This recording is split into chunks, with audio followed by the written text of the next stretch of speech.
dream.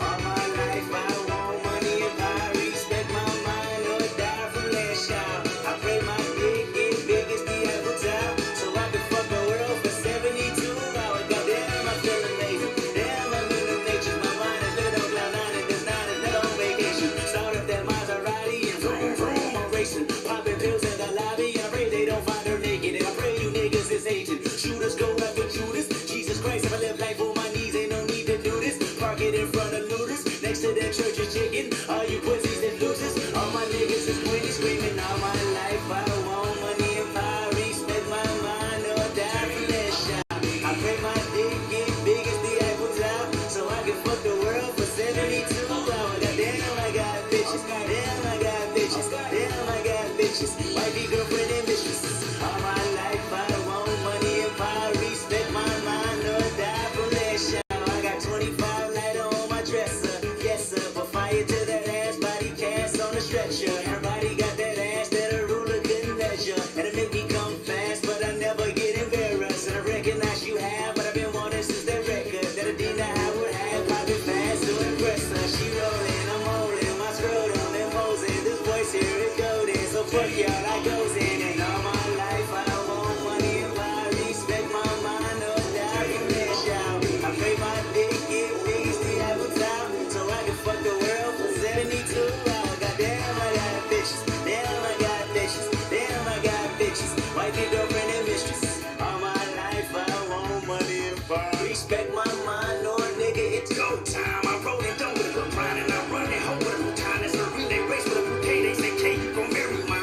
Biatch, no way, biatch, no way, biatch, no way, biatch. Okay, I'm not fun living life confined. It's a failure, even if I'm blind. I can tell you who, what, when, where, how to sell your game right on time. Biatch, okay, biatch, okay, biatch, okay, biatch. I look like OJ killing everything from pussy to motherfucking nigga boy. She pussy popping nigga options like an auto boy.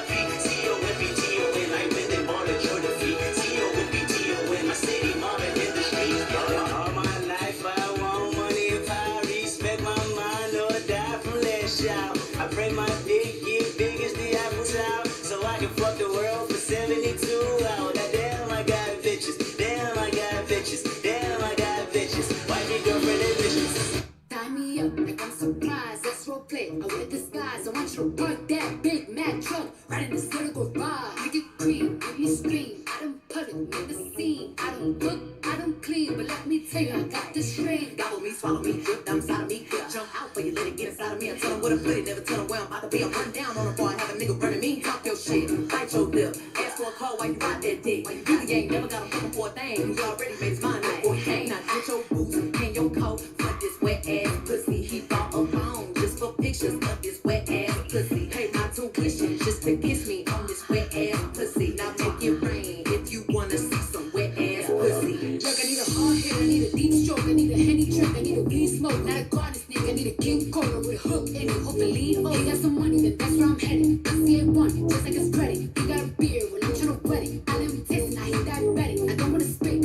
I wanna go, I wanna gag, I wanna choke. I want you to touch that little dangly thing that's swinging the back of my throat. My hand is fire, I need the sun, it's going and dry, it's coming outside. Yeah, run that down, the cuz behind me. I still this mic and I ain't tryna sign me. Yo, I'm a freak bitch, handcuffs, leashes, switch my wig, make him feel like he's cheating. Put him on his knees, give him something to believe in. Never lost a fight, but I'm looking for a beat. And a gold chain, I'm the one that eats you. If he ain't my ass, he's a bottom feeder. Big D stand for big demeanor. I can make you bust before I ever meet you. If it don't hang, then he can't bang. You can't hurt my feelings, but I like pain. Fuck me and ask who's is it when I ride the dick, I'ma spell my name.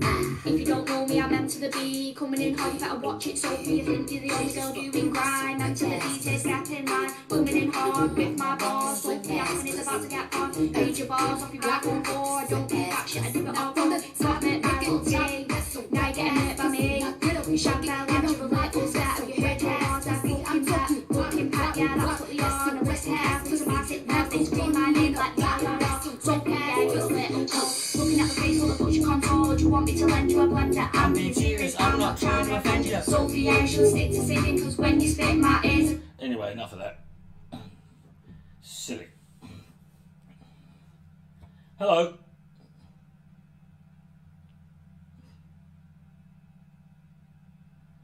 Hello, Lewis. How did I know that you'd be here?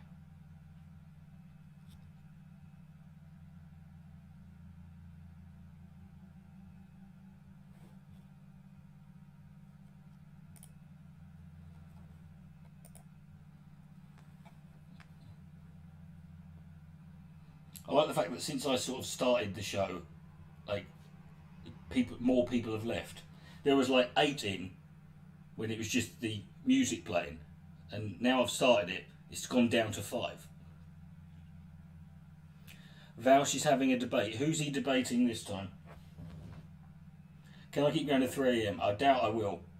I'll probably be doing a few. I'll do a couple of hours, but I'm not doing a long one tonight.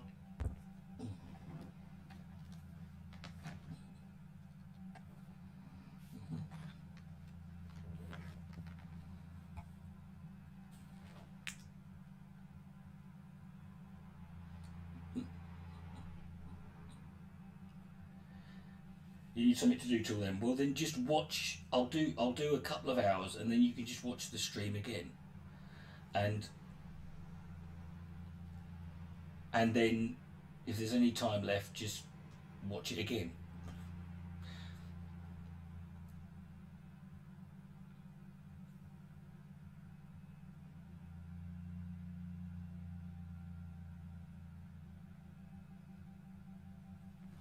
He's debating Bastia. Yeah, see that'll be quite. Yeah, but see that won't be that's not going to be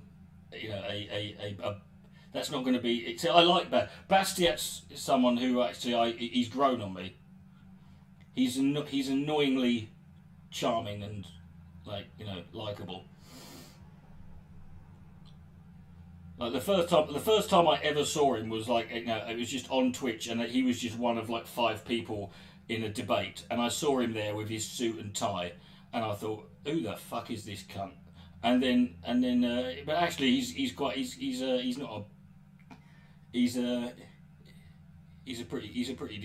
good bloke, you know.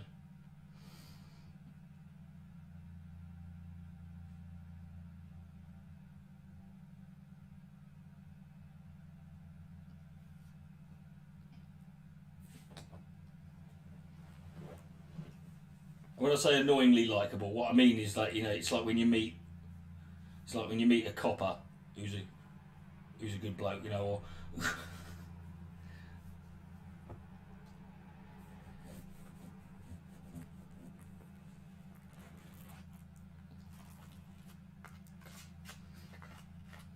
or or you ever see a serial killer being interviewed, and you're like, he seems like a nice bloke, you know. You don't want to think that. You want but you sat there, you know, can't run away from this. He's you know.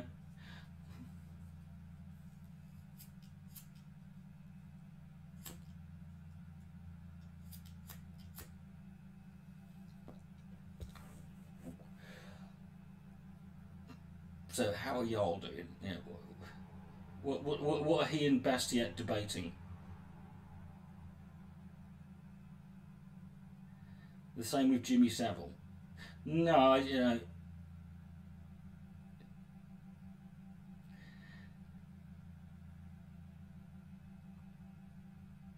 No, the vast majority of people looked at Jimmy Savile and thought, well, that guy's obviously fucking kids, you know. And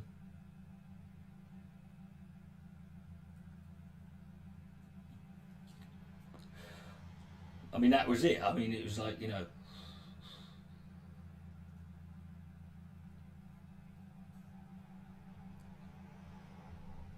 it was just you know, you didn't need people to tell you, you know. Do you remember when H from Steps came out as gay? Jimmy Savile was less shocking than that, you know.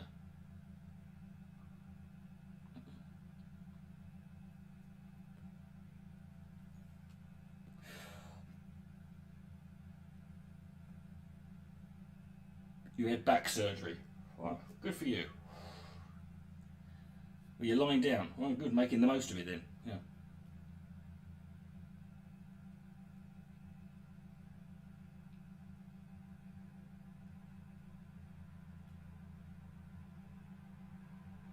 He looked and sounded like your granddad.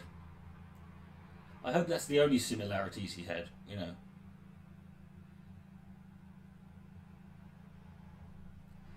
Like Jerry Sadowitz said, he says, I always thought if you took the action of a wank and gave it a voice, it would sound like Jimmy Savile. Oh, they know.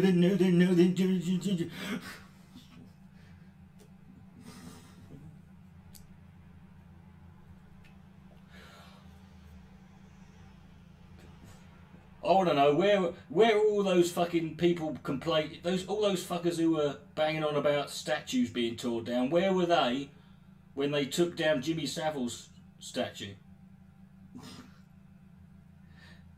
Doesn't say much about the city of Leeds, does it? Yeah, all the people. You can have a statue of anyone.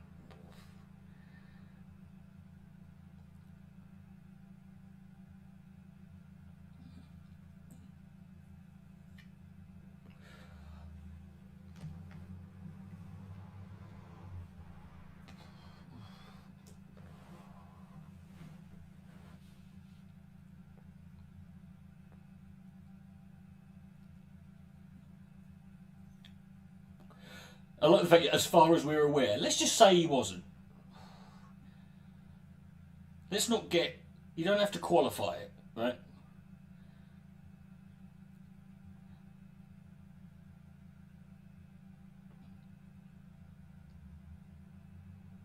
Let's not go... Let's not, you know...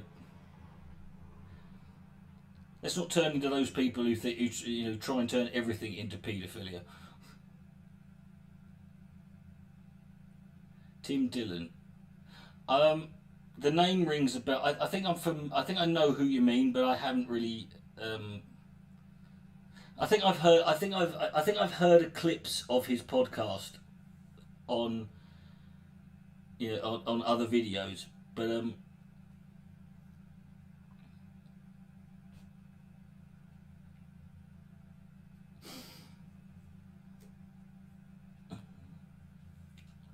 I recently got into a. Well, I say got into. It's not. It's quite it's quite difficult to. It's quite a tough listen. But I found this podcast called Human Monsters, which deals with various horrific. Which you know it's kind of a true crime thing, but not really. It's like it talks about various sort of horrific crimes committed by people throughout history, but it goes into really, really, really graphic fucking detail. Like, and it's really it is not, and the first episode is about this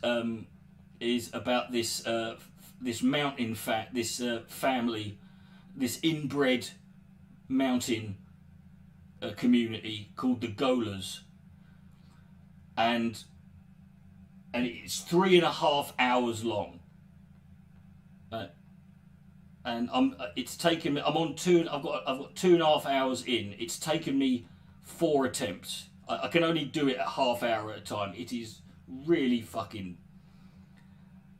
It is not easy to, and it's the guy who.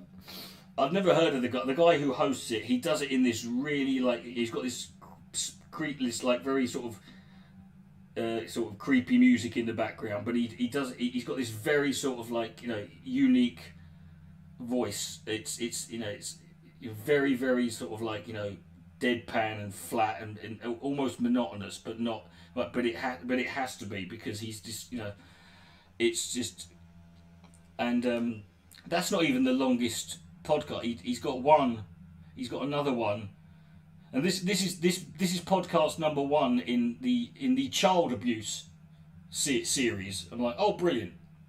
So there's like another 7 episodes after this one.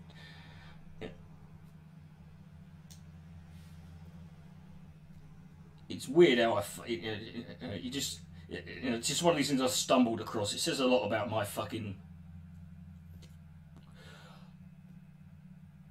The Donner Party. I've heard of that. I'm not too familiar with the details. The Blow Task, yeah.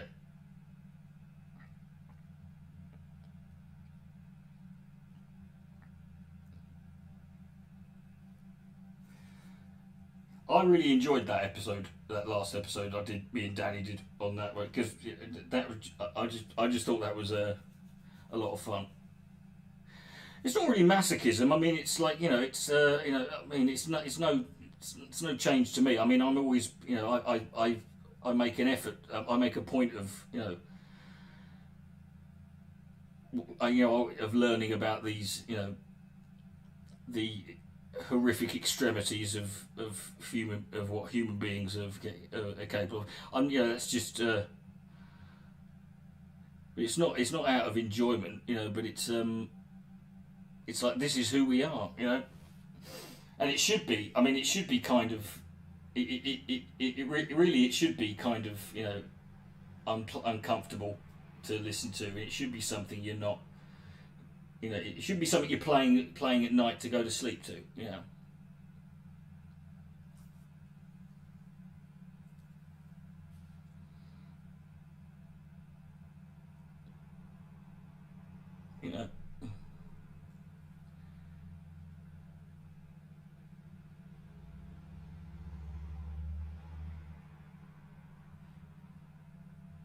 But it's definitely not for everybody. But he's got an episode on the BTK killer, who I'm familiar with, but his episode is 5.5 hours long. I'm like, oh God Almighty, it's a whole day. It's nearly a day. It's nearly a fucking full work day in France.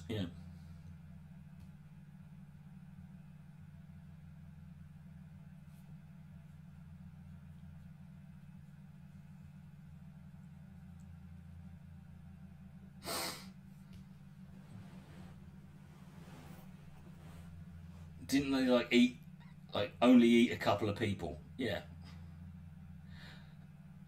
There are certain actions, Lewis, that that I think the words "only" shouldn't be, prescribed to, and probably want, Yeah, I've heard about the Japanese guy. That was one of the early. I remember that was one of the early Vice documentaries. Yeah, I know. It's fucking that is.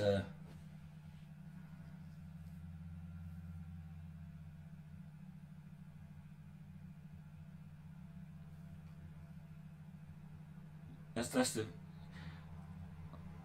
Is it that he got away with it? I mean, I don't really, I can't really remember the fucking detail. I remember watching the documentary like 9, 10 years ago. It's one of those cases that.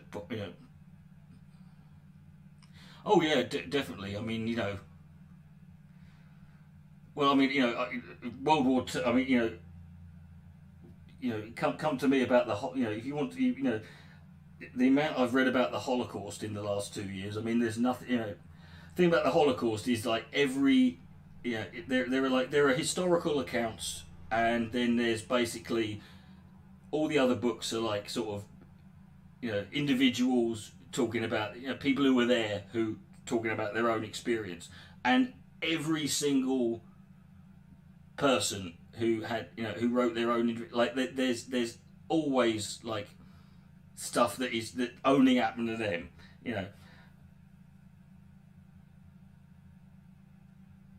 Every story's got its own fucking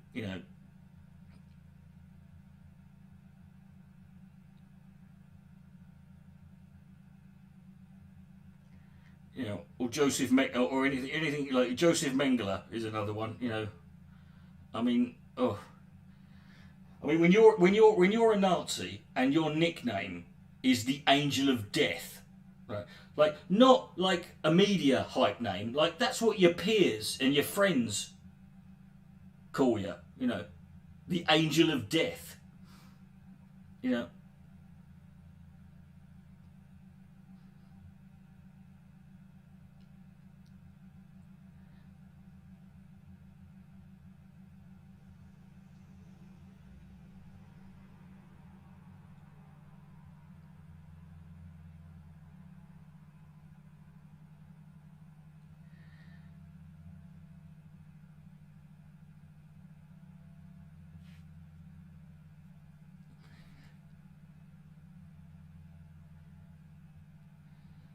Yeah, but like I said, Mengele, he was doing the human centipede for real, like 80 years ago.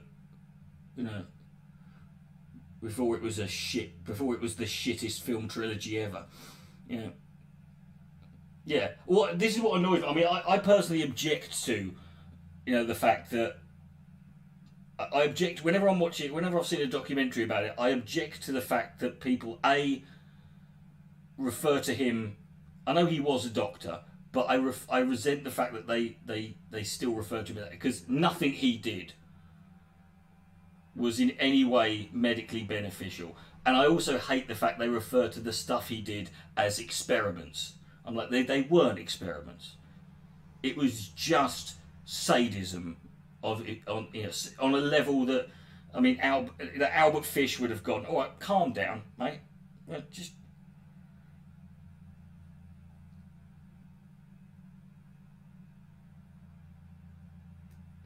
there was nothing that could be, there's nothing there was never anything learned or gained by a single fucking thing he did, And you still see, I mean, you still hear that. That's one of these fucking, I remember years ago when, Boogie 2988 was, the focus of everyone's attention, because he was just a hot take machine, and he fucking and he made a comment in a live stream saying there were there were things that the Nazi scientists discovered. I'm like, no, they didn't, buddy. No, they didn't find out. There wasn't one fucking thing that was of benefit to mankind that Mengele in particular, but in general, no, that's a lie, And I was even more shocked when he took it back, but he claimed that a history teacher told him. I'm like, right, who is that history teacher? Contact the school he works for and have him fired, because there is no history teacher. No one should be teaching children about history if they're that fucking stupid.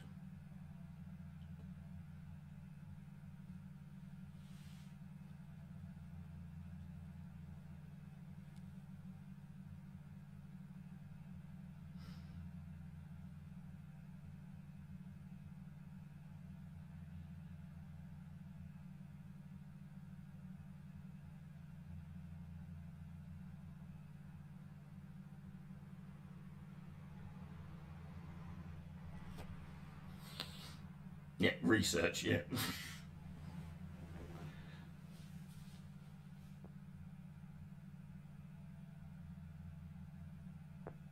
Yeah, well, also, you've got to justify, like, anything they did. I mean, even Thunderfoot said it once. I remember Thunderfoot, he fucking, during his debate with Ray Comfort, they got onto the Holocaust. And this was such a Thunderfoot thing to do.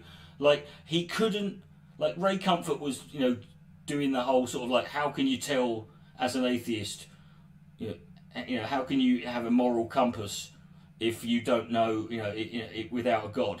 And he asked him, and Ray Comfort asked Thunderfoot what you would think is a very straightforward question. It's like, was the Holocaust wrong? Was the Holocaust a bad thing? And Thunderfoot couldn't bring himself to say yes.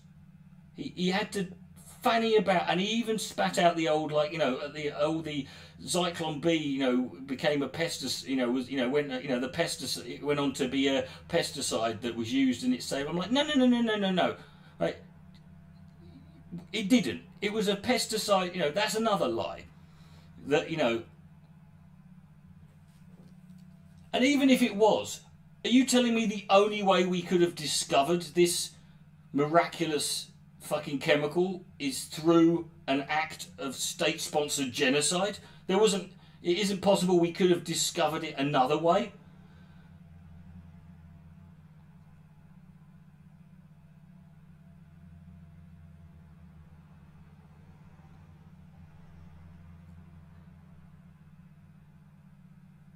And then I remember, and I just remember the reason I remember it. Just it was funny to me was because like I remember like a couple of years later, like when Thunderfoot's Twitter account got flagged down, he made a video saying that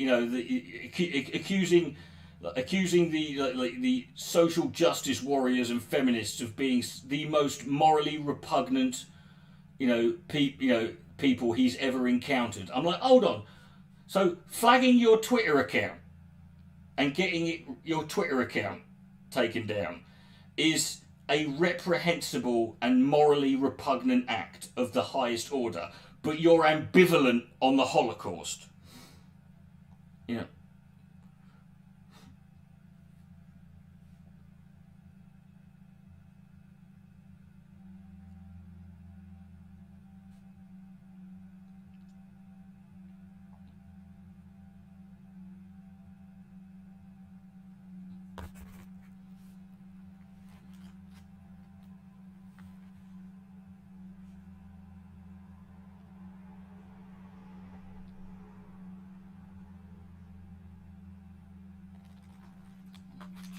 Depends how much I hate them,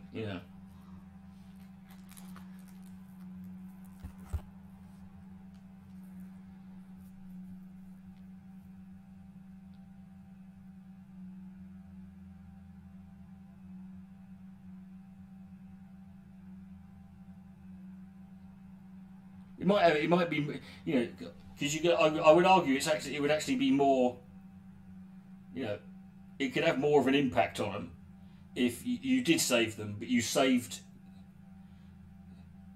an animal first.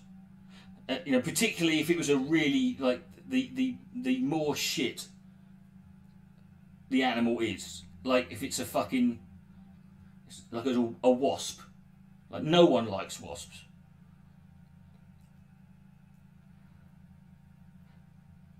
A dog from drowning. Sargon is fucking, Sargon has got more than enough,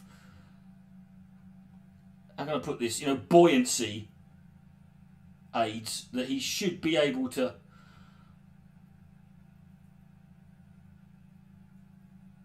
He's the only fucking, if he went to the fucking, if he went to, what's that body, what's that salty, in Israel where it's fucking so salty everyone floats on it. Sargon would fucking hover above that.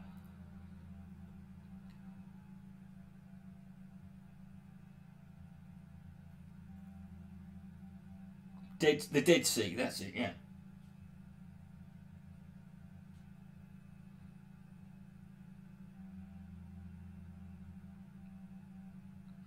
He could walk on it like it was a non-Newtonian.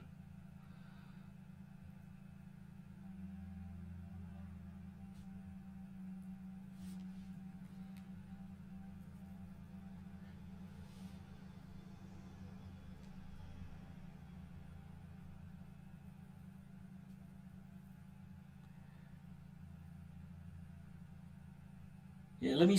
Yeah. Also, there's a rather, Also, I'm also gonna take a few minutes to before I save him to scoop up this, rather useless but very noticeable piece of human excrement, because it's probably got some form of life form in it, like pinworms or bacteria, and also it's just pollution,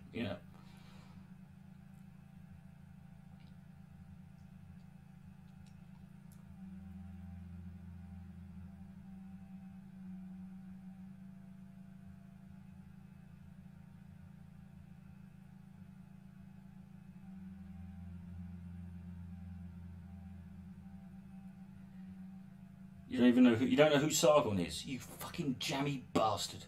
I hate people like you. Fucking hate it when I come in here and I talk about all of the fucking arseholes that I have to fucking know who exist. Who have fucking infected my YouTube. But yes. Yeah.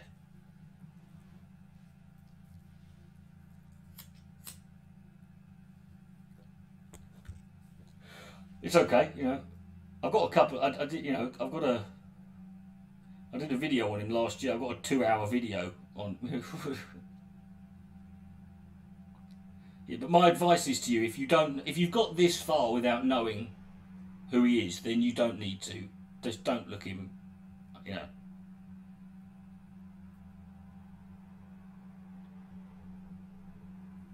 It's a name you're familiar with but can't place. Well, don't place it. Just forget.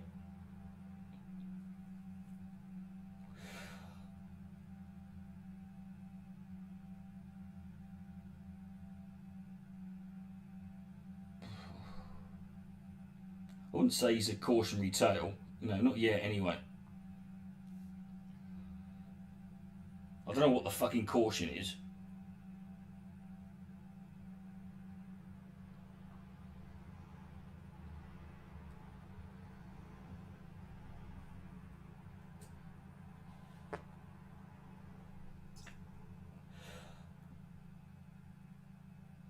Wouldn't you love to take all of Sargon's videos and then go back in time and show them to the original Sargon? Say this is, see, in a 1,000 years time, when people look up your name, this is who they're gonna find before, and who they're gonna think of before you.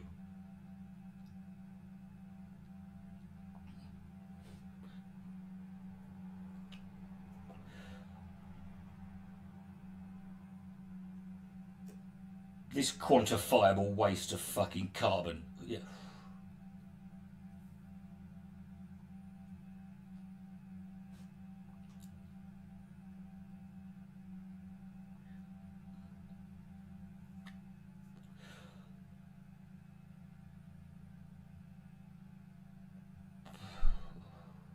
The lotus eat. I don't know what that is.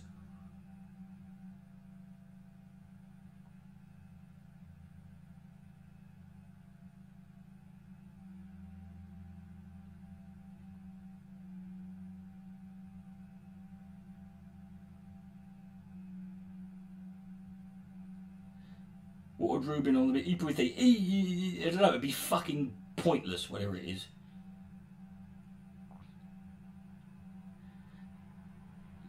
You'd probably look at him, he'd probably think, oh, hey, that's a good idea. Hey, yeah.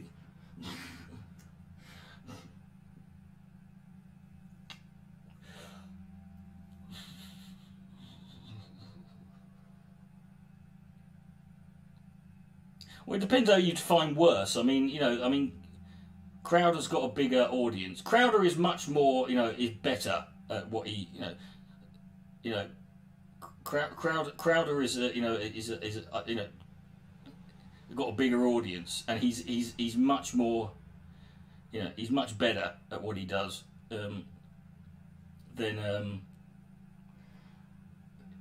Sargon. Sargon is in, you know, is damaged his, you know, his himself too much.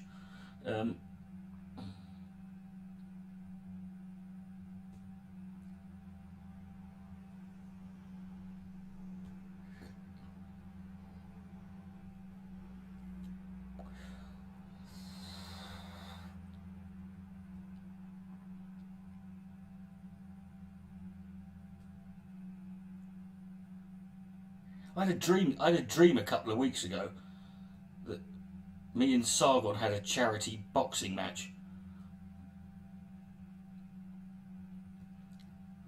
Stephen Crowder.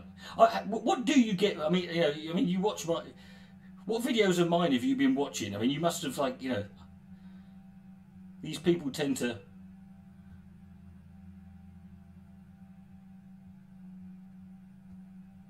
I don't bring them up as much as you know. I don't talk about them as much as others, but. And you know what? I actually thought, you know, that would be kind of. I would totally be up for that.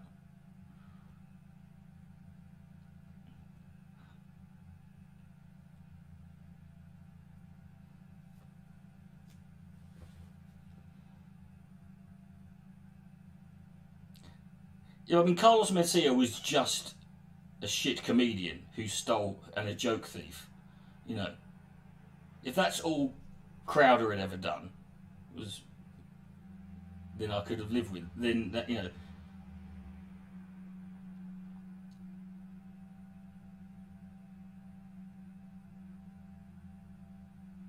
You haven't been around on my channel. Well, you've got lots of work to do, my friend. As soon as this show's over, I expect you to, because whenever I do my next live stream, if you show up, I'll be asking questions. There will be a quiz.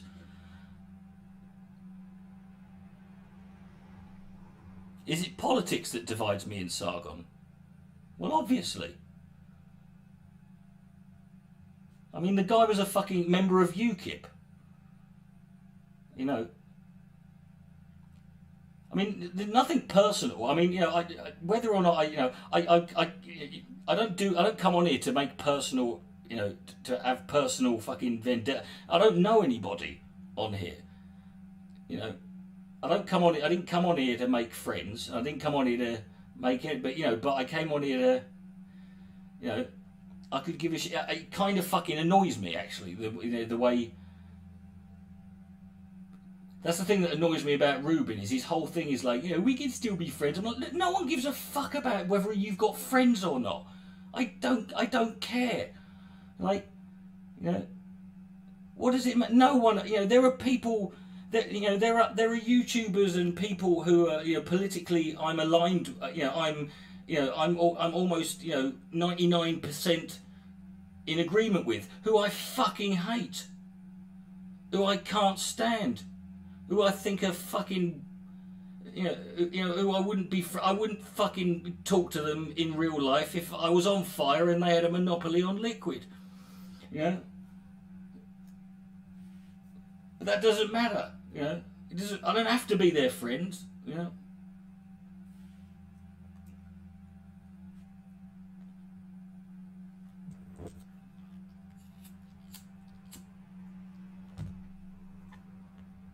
How have I been? I've been fine, mate. Yeah, pretty good. Yeah.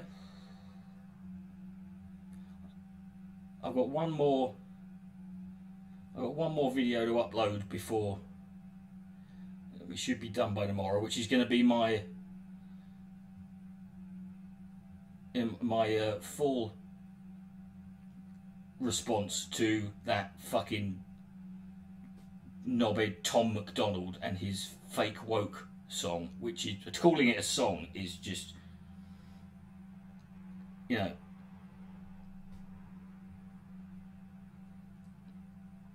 I will never forgive Vaush for fucking inadvertently introducing me to that fucking, to that bloke,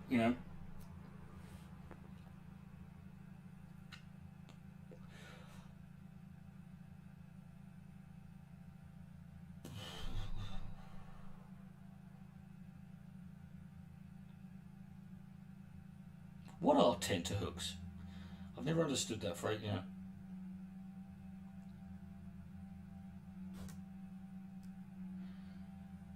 I don't care whether you want. I mean, to be honest, mate, it's just you don't have to be. You can be whatever you want. I don't. All I ask, mate. I don't. Expect people to fall in line with everything. I'm much more. I'm not. I'm. There's a lot of people. On the left who like are very sort of like. If anyone says anything that's out of stepping with, they will boot them out and that. I won't do that. All I ask for people is just be honest, right? Whatever you're, don't give me any bullshit or smoke and mirrors. I can smell it from a mile off.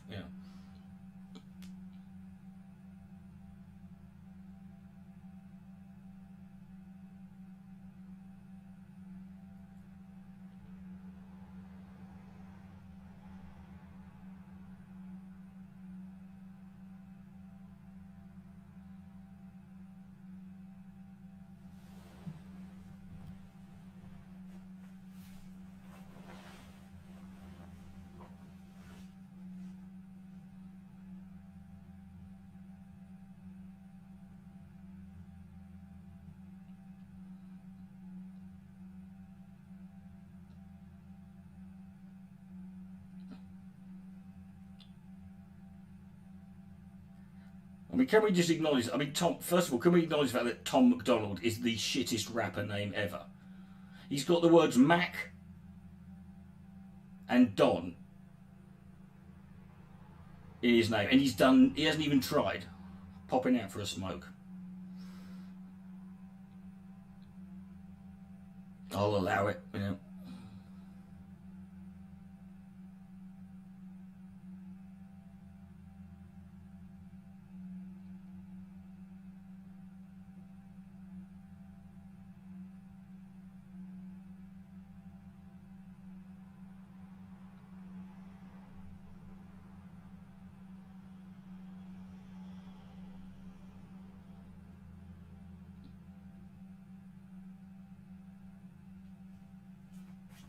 He's a rapper. Well, no. Let's get this clear, right? You know, he's, you know, technically speaking. I mean, I could call myself a Winnie Mandela lookalike if I wanted to. It doesn't.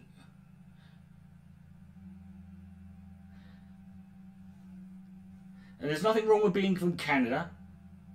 It's just. Even though you listen to the lyrics of his song, you wouldn't know he was from Canada. He's one of these Canadians who's got an inferiority complex, who wishes he was American.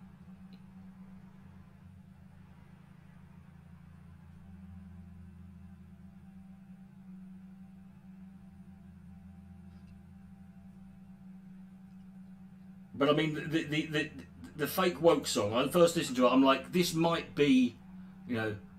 This is like, you know, it's a genuine contender for, you know, you know, at worst it is tied with Jake Paul's "It's Everyday Bro" for one of the worst. It might, and the thing that might put it over the top is the fact that this guy's trying, you know.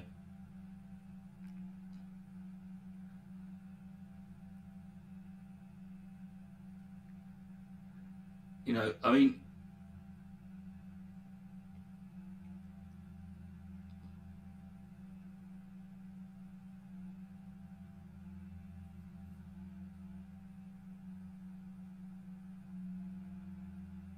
oh, Snow, man, Snow. Was he Canadian, Snow?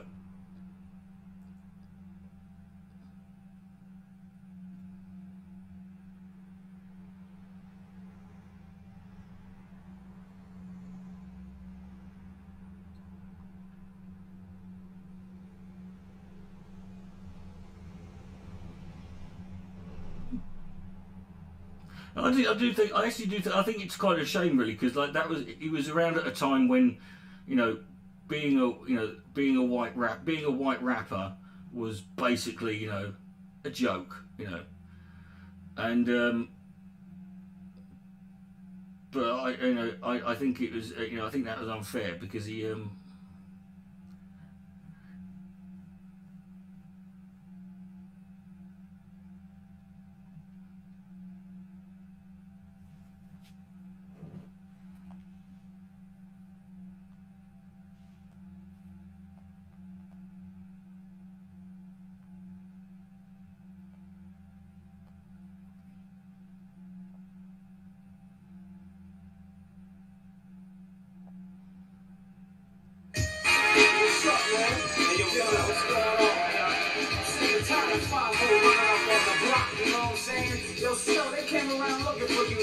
Word!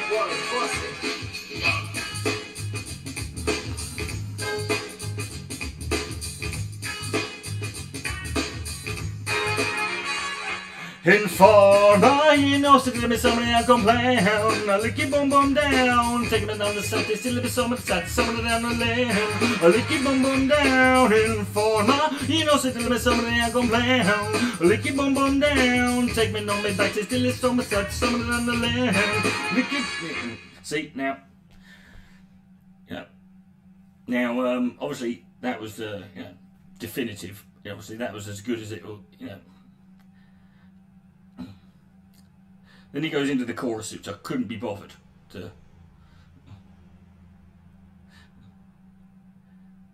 Well, no, he's not trying. Yeah, well, no, obviously not. You know, but to be fair though, how many hits did Sir Mix-a-Lot have? Baby Got Back, and then what? I'm in the wrong business. Now I'm in the right. I'm yeah. I'm right where I need to be.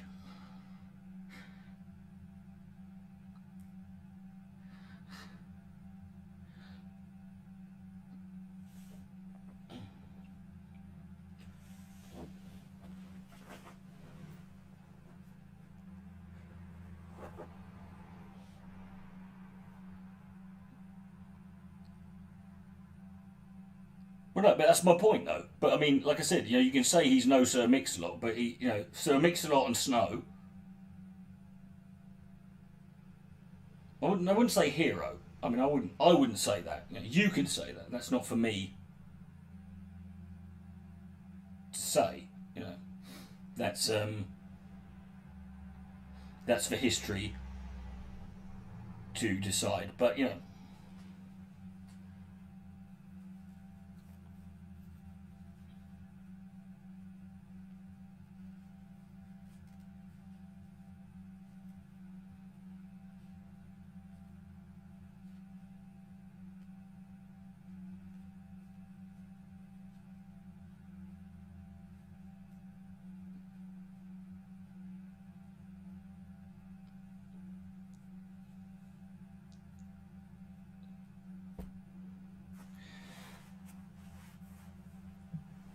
I'm not. I'll never be. I'll never be your favourite YouTuber. But I'm your favourite YouTuber's favourite YouTuber.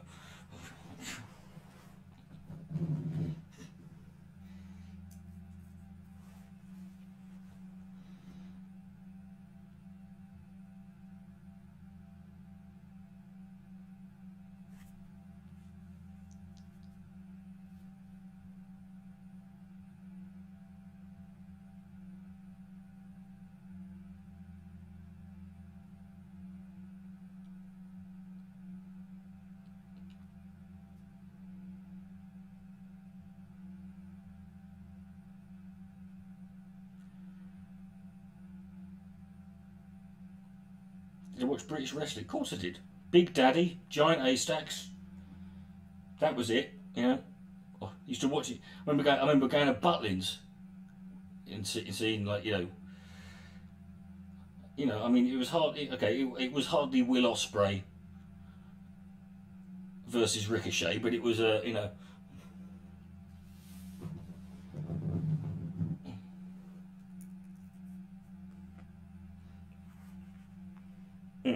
Yeah, I'm a YouTuber's YouTuber. Yeah.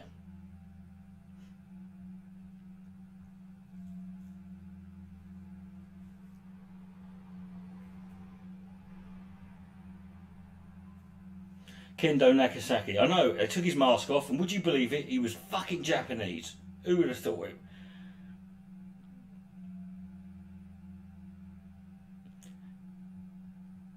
I would be your subscribers. Yeah, well, you don't want that, mate. Yeah. You don't want my subscribers. Yeah. They're not bad people, you know.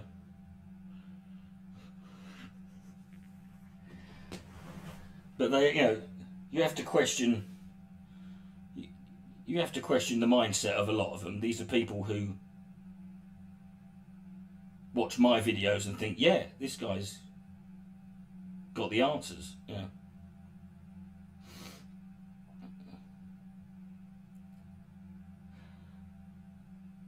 And as I've always said, if you think I've got all the answers, then you're asking the wrong fucking questions. Yeah, Giant Haystacks went to WCW and under the name Loch Ness. He wasn't there very long because he was fucking awful. He was like 600 pounds at this point, and he wasn't there very long because he didn't last very long, mainly because he was he got cancer. He had cancer. He was diagnosed with cancer not long into his run. But yeah, he was. I mean,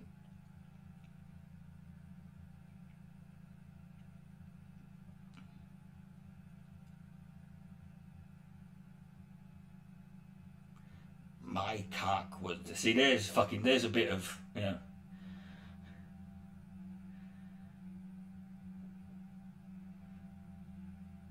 There's a bit of YouTube that was like, oh, you had to be there, you know.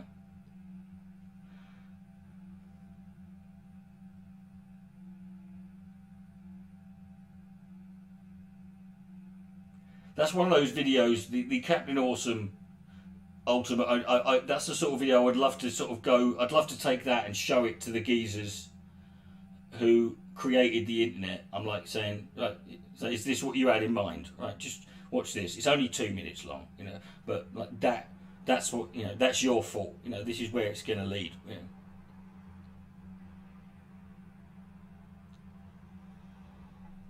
So I never liked Ultimate Warrior, and I'm glad because he's a fucking arsehole. You know, I wasn't really a fan of Hulk Hogan either. I found, you know, it wasn't really my, you know.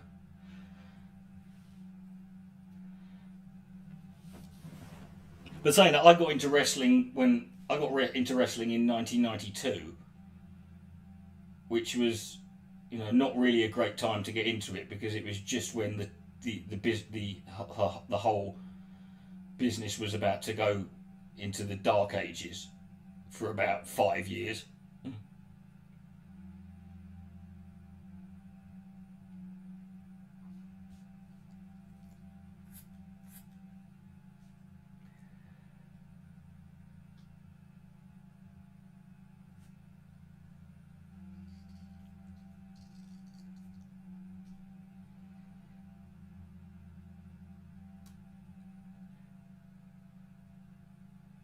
You don't call them listen, if you're a real wrestling fan, you don't call them Legion of Doom. They were the Road Warriors.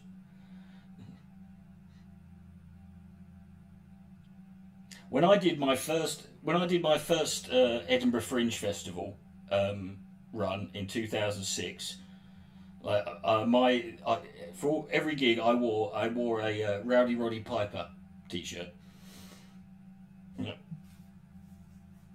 I've only got one picture of me.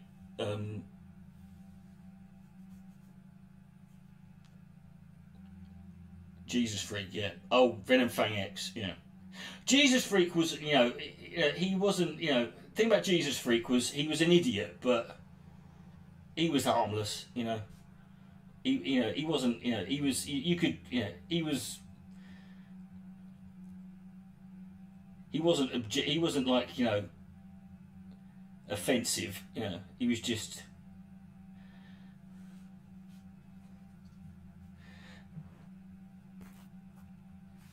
well, you couldn't do the, you know, the bushwhacker. You couldn't have them today, could they? Licking kids.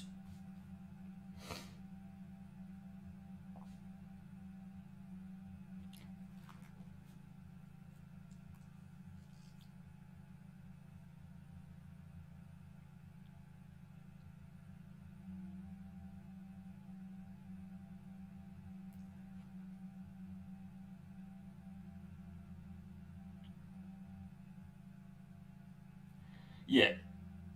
I mean, in many ways, I mean, the thing about Venom Fang X is, like, he was, you know, he was kind of like, I mean, he was kind of tragic more than anything. I mean, he could,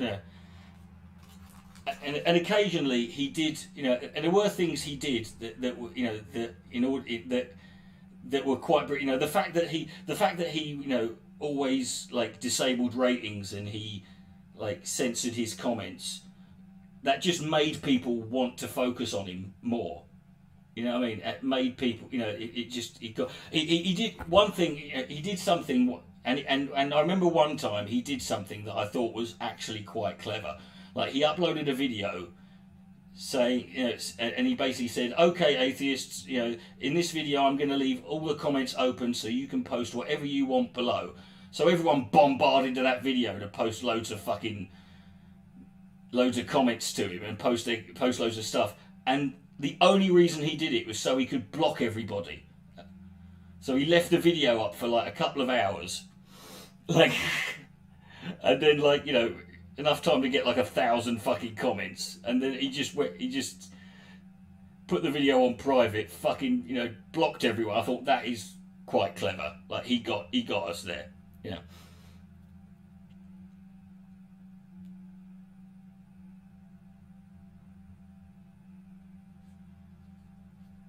I think he was one of the, one of the first sort of. I think he it was a Venom Fang X. A Venom Fang X video was one of the first sort of like, I think, creationist like sort of videos I ever saw. And Drew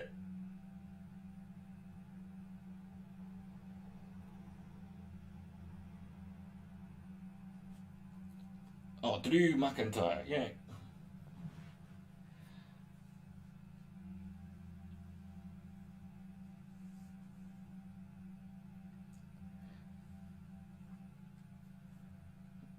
But yeah, the video I saw from Venom Fang X, it was called Proof God Exists, which obviously it wasn't.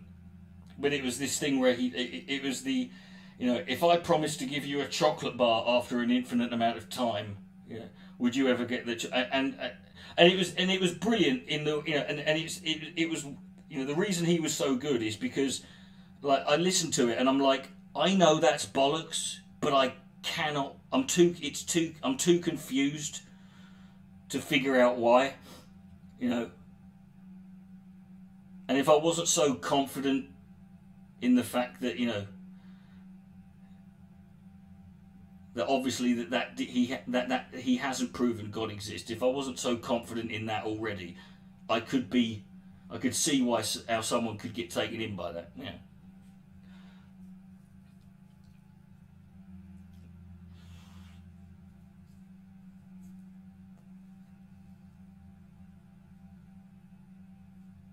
One of my favourite Venom Fang X videos I did, and it barely anyone remembers it because but it was one of my favourite fucking. Sean had just uploaded this. He'd uploaded this video with this brand new intro. It was like a 30-second intro that he'd obviously, that obviously a lot of time and effort had been spent on. It was very fucking, it was very sort of, dramatic, but it had this music to it. It had this kind of like, this sort of cheesy guitar riff to it. And I just thought, and I had this idea. So, and what I did was I said that I was watching that intro, and I made a video. I was watching it, and I thought, I've heard that music somewhere before. And I basically said and it took me a while to figure it out, but then I remembered, and basically I had this porno DVD. I can't remember what it was called, but it was like, but basically I sort of said, look, like this is it, and I held it up, sort of like, censored, but I said, right, I'm going to play this, right, I've got it set at the right time, now just listen to it. And it was that music on his intro with obviously but obviously over a porno, so you could hear all these fucking women moaning and and all these grunts and you could hear basically the but it was I was lying completely. What basically I had the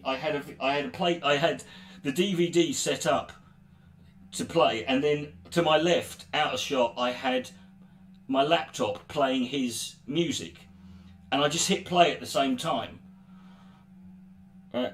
And the reason it was brilliant is because literally the next day the video had been taken down and he never used that intro again. And I never and I thought I'm not gonna fucking I can't fucking like own up to it, because if I do that, he's gonna fucking, now I know, now I know I can fuck with him.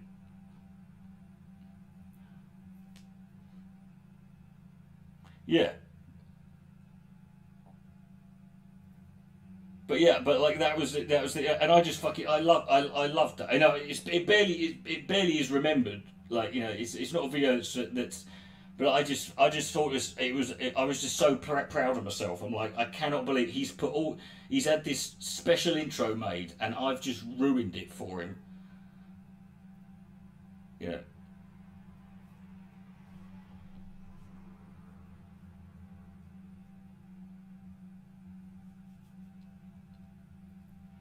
What did Sean do? Nothing. I'm not telling the story again. Just scroll back. Lunch break is over. See you later.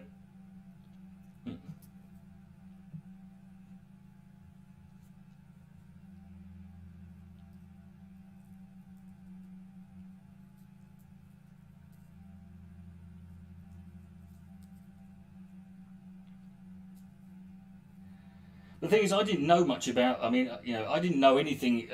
When I came onto YouTube, the thing is, creationism is not something that we have in.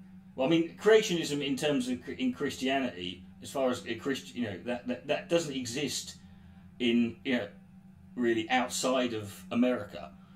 We have creation. It's not to say creationists don't exist in other countries, but it's just not to the extent they do in America. So I was like, Venom X was a good sort of learning curve, for me, because I sort of learned everything I knew about creationism from him, and as a result, I sort of ended up learning about evolution. Because I didn't know anything about evolution, really,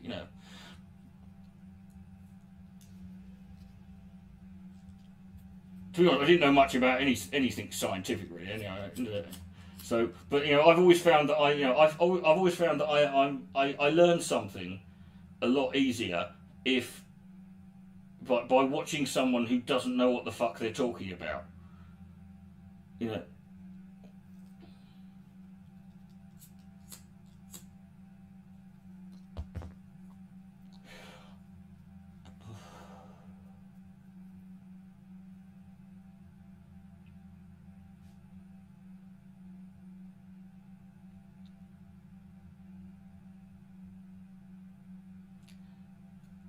Okay, well, they're not really Christians then, if they don't believe in God. You heard. Right, well, let's start with that, shall we? The first two words of that sentence. I heard.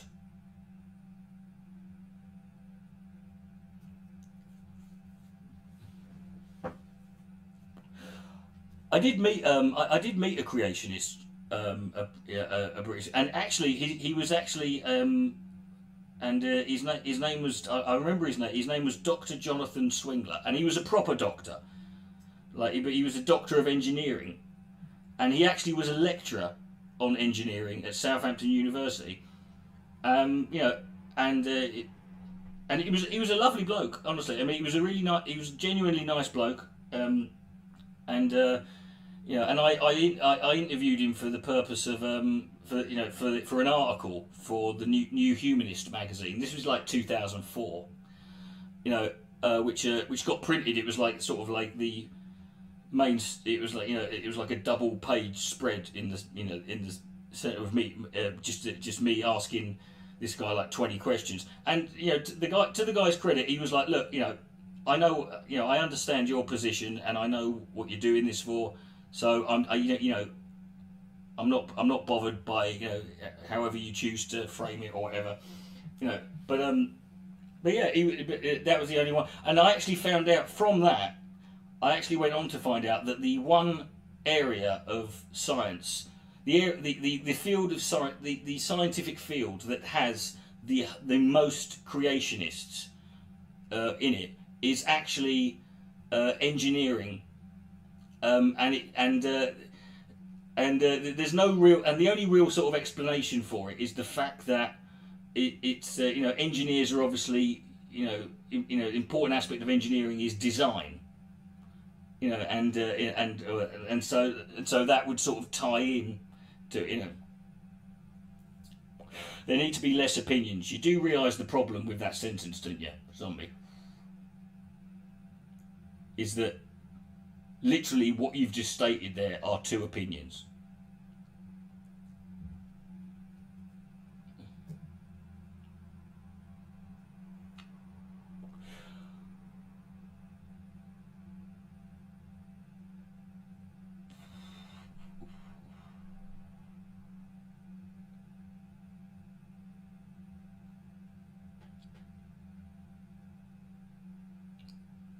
Hey, Moon.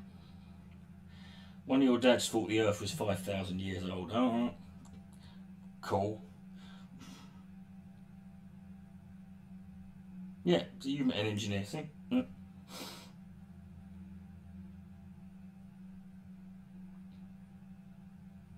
Yeah, but you say there need to be, but there ain't gonna be, mate. You know.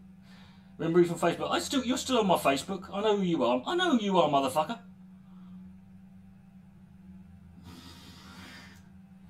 I see your posts all the time on my Facebook feed.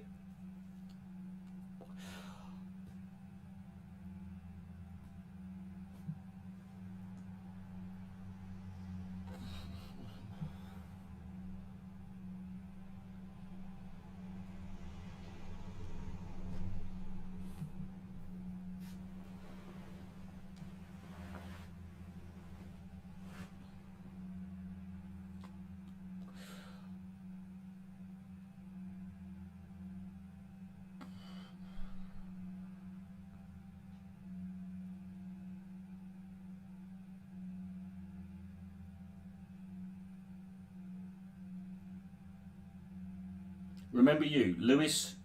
I never forget you.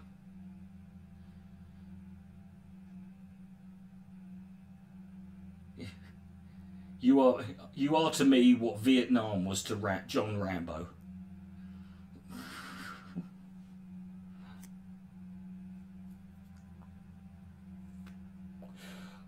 Oh, don't call me senpai. Oh God, no, don't. You know.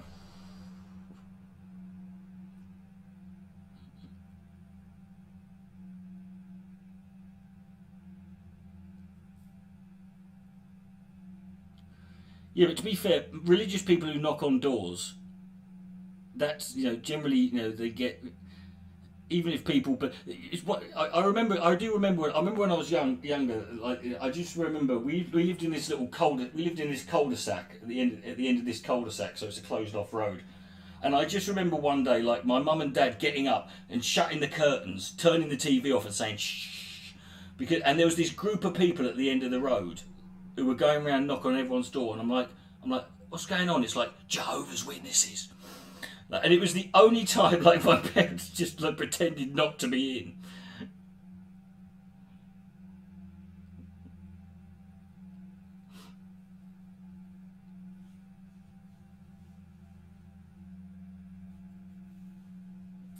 I do. Lived in Scotland, the second place I lived, in Dunfermline, I lived on this estate that was right opposite a Jehovah's Witness church, and I was just always tempted to go round and knock on their door, like with a bag full of magazines, going, you say, we'd like to read some of this literature. I'd like to talk to you, like New Scientist magazine and FHM and like. Copy of Razzle, and stuff like this.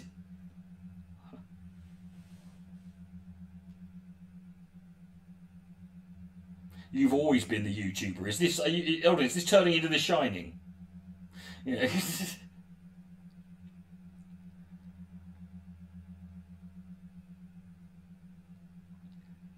There are some other YouTubers that need correcting.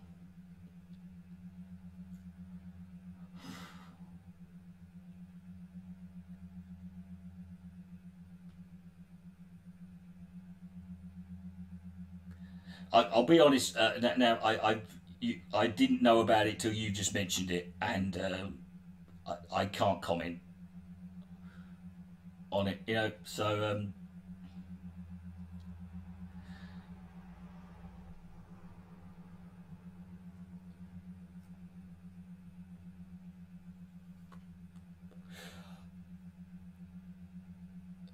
I mean, obviously, just in an obvious stance, I'm just obviously against, because I'm against it. Syria's always been complicated because it depends on who. Because because you're anti-Assad, but the people who are the people who are mainly fighting against Assad are also people that America's fight. So it's like they tend not to sort of like.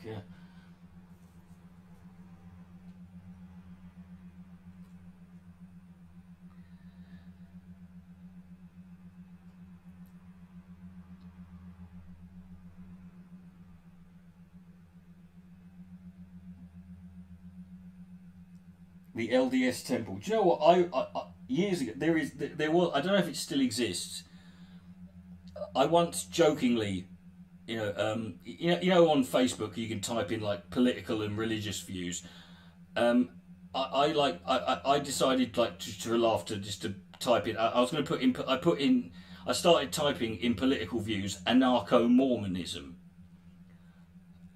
and as I was typing it, it came up as like an autocomplete, and I thought it can't actually exist. But I looked it up, and it does. It actually exists. Yeah, I mean, it was. I say it exists. It was just one website. For all I know, as far as I can, tell, for all I know, it was just one geezer. But it was called Anarchy LDS or LDSanarchy.com or whatever. And it was a guy who was a Mormon and an anarchist. And I thought, well, there you go. Good for him. Yeah.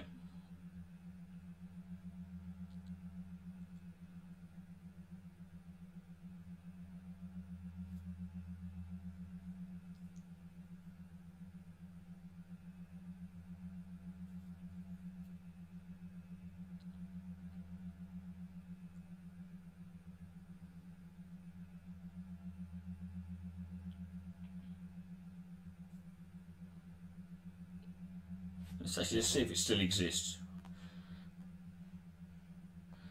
All my life I pray my dick gets big as the Eiffel Tower so I can fuck the world for 72 hours. Damn, I can. Yeah, here it is, ldsanarchy.wordpress.com.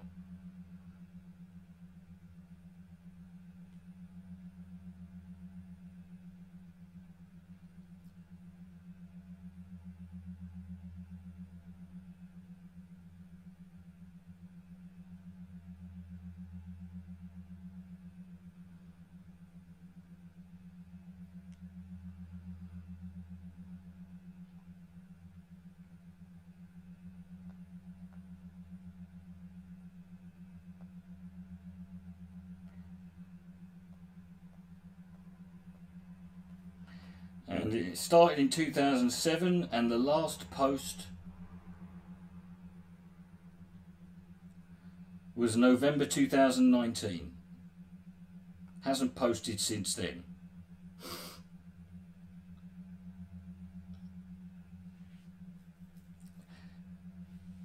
Is that where that comes? See, I always wondered, but there was a guy in in the season 4 of House. There was a black guy who was a Mormon, and House always called him Big Love, and I never understood why. But now you've just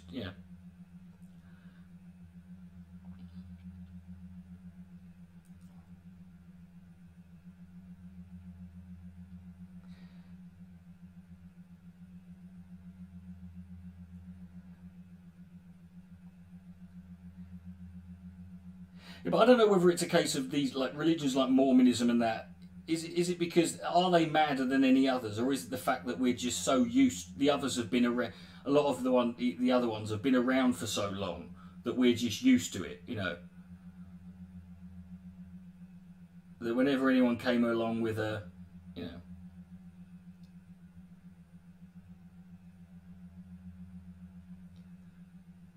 whenever anybody came along with with something new, it's like. I mean, look at Scientology. I mean, Scientology is within,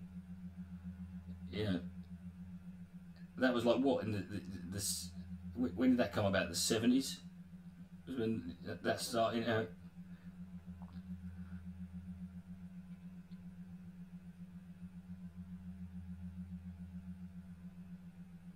Eldridge Cleaver. That is a black man's name, isn't it? You can't get.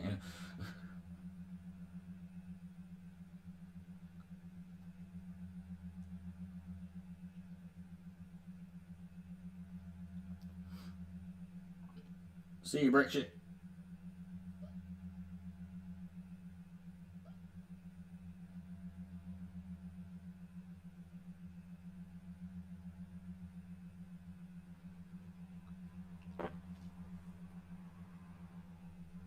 Well, he probably wasn't, but then none of us are we?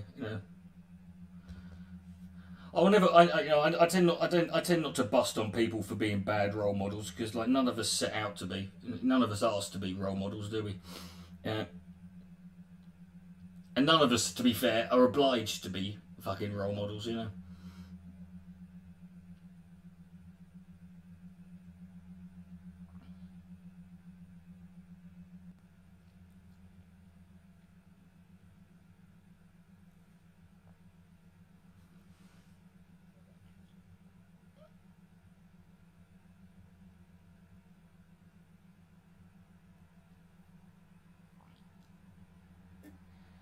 This is the most popular blog post on the Anarcho Mormon website.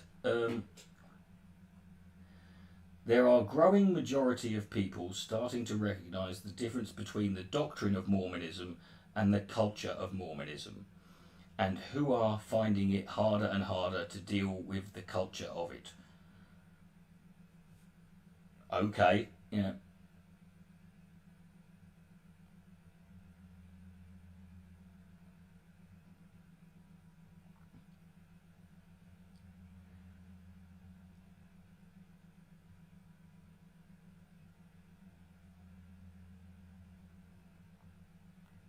The culture of being a Mormon, like it's a brand name or product, is sending too many good people running for the hills. We say the church is the same everywhere you go, like it would even be a good thing if it were, but I've found it's really not anyway. Yeah, but shouldn't it be? You know, I mean, shouldn't it? You know, surely you can't just have, you know, it can't be different in every town.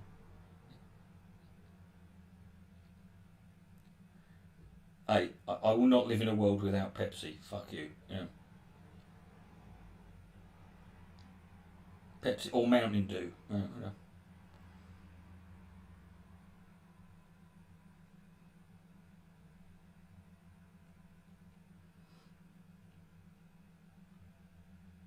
Well, yeah, that's the thing. You know, it's that would suggest there is moral subjectivity. Why don't Mormons trust caffeine? I don't fucking. To be honest, now I think that's the least of their fucking the questions they need to answer.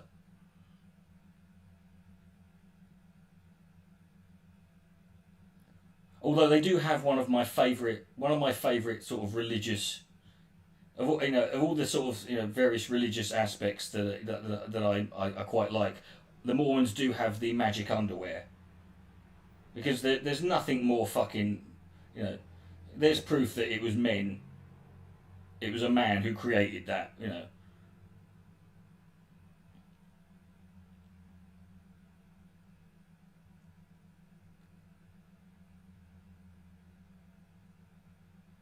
Who wouldn't want to be part of a religion that gives you magic underpants, you know?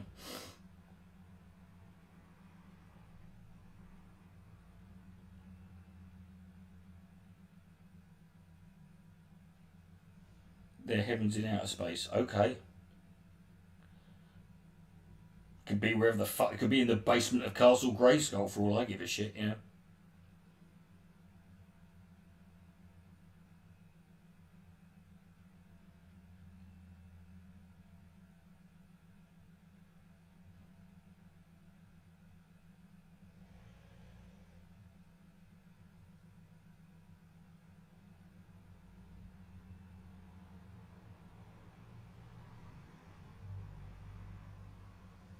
Mitt Romney is to an enclave in Mexico. Good for him, you know. Good for old Mitt. Still a stupid fucking, you know.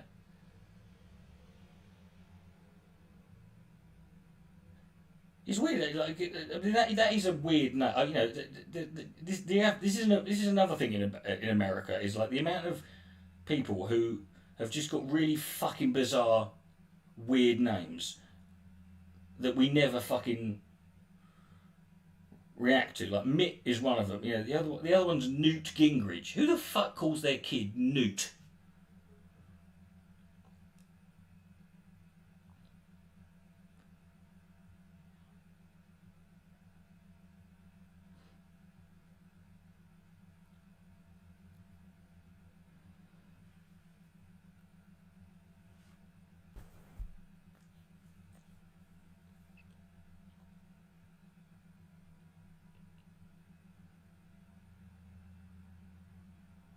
Yeah, but after Trump, saying someone looks good after Trump. I mean, who doesn't? I mean,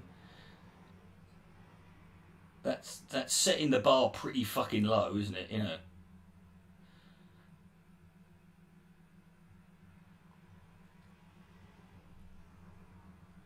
I mean, Christ, Trump made people, you know, look back on the Bush administration with rose-tinted spectacles, you know.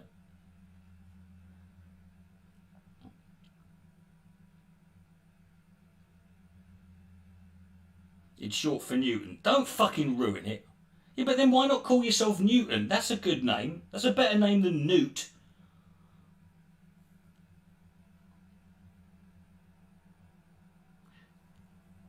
Yeah, well, you know why? Because Nixon fucking, you know, Nixon retired. Well, that was Nixon's problem. Nixon got caught, but he only had one scandal. You know, the thing that Trump did that was brilliant was there were so many that you couldn't focus. It was too much to fucking deal with in one go. You say she's met Idi Amin. She's also lived with Prince Philip. I mean, if you've been married to the Duke of Edinburgh for several decades,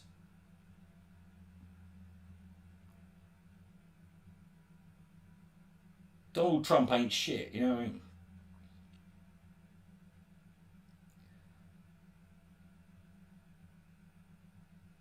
Salamander, that would have been a good one, yeah.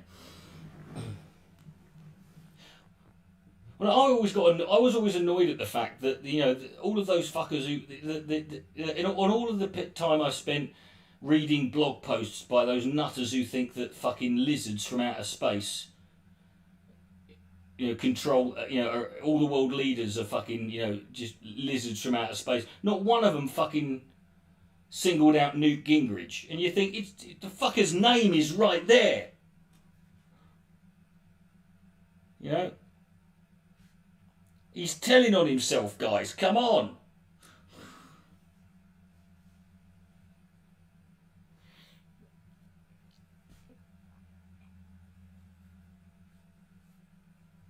You know, I've always said, no, you're right now. I mean, I've always said the same thing about, you know, Louis Farrakhan. You know, I mean, do you know how much you have to? I mean, do you know how much you have to hate the Jews to be a black man in America, to praise Hitler as a militant black activist in America? Do you know how you know, you have to? That is a.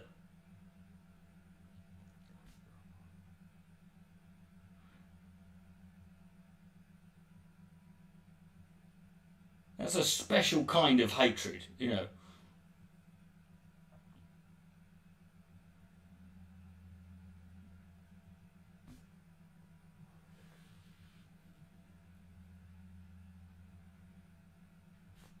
I remember that was another one of my favourite debates to listen to was Louis Farrakhan debating David Duke on the Alex Jones channel. I'm like, how much fucking derp can I get into one? It was my favourite type of debate to listen to. It was the sort of debate where both sides are wrong.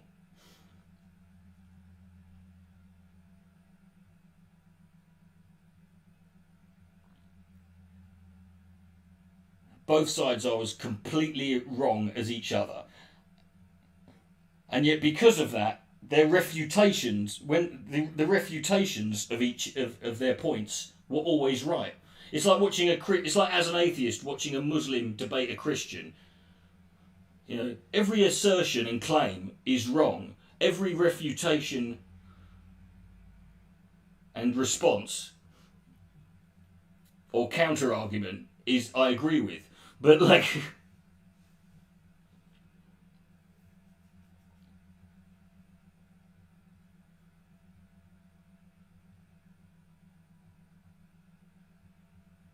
was one of my favourite Louis Theroux episodes. Was it, like one of the it was from like the 90s when he went and hung out with the these sort of militant black separatists, militant black separatists in New, like he hung in, and Al Sharpton was in the episode. I remember, like, and old school Al Sharpton, like big fat Al Sharpton.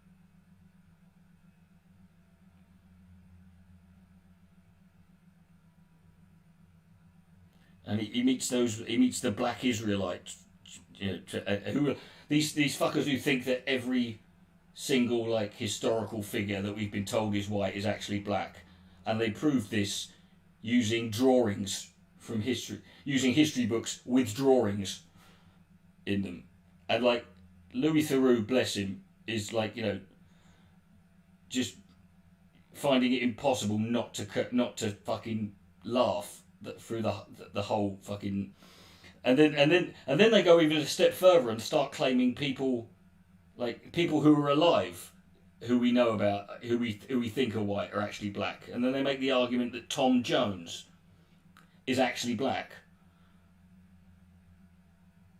And I'm like, it's a bold strategy, Cotton. I hope that pays off for you.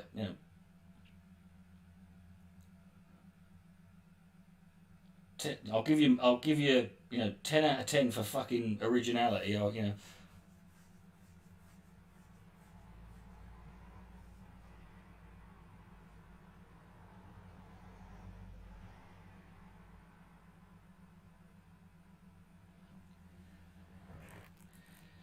Well, I mean, the Southern Poverty Law Centre, to be fair, they're not. They aren't a definitive. And then I think also, to me, it's like it's not whether or not. For me, for a group to have to be considered a sort of like hate group that needs categorised, that needs to be sort of like categorised and documented, you have to also put in a level of perspective as to what is the threat posed by these people. Is there any danger of this catching on? And if there ain't, he does look. No, Tom Jones has got curly hair. That's it, right? He doesn't look black, right? I'm sorry. I would disagree with your zombie. I would say that claiming that Tom Jones is actually a black man is. I don't know whether it's more ridiculous. Yeah, but anyone can get a fucking tan, can't they? You don't even need to get a fucking tan. You can just fucking get a fake tan. That's just painting yourself. That's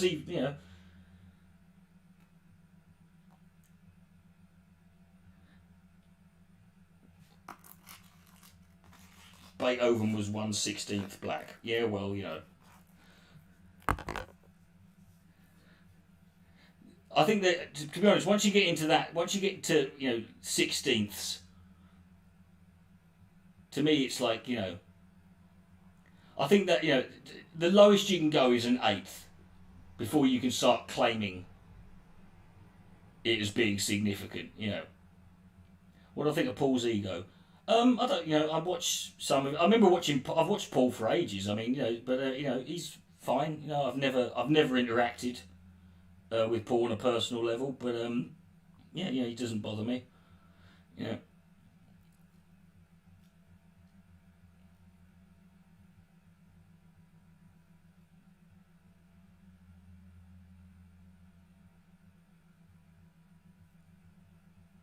No, it's not. It's not. Okay.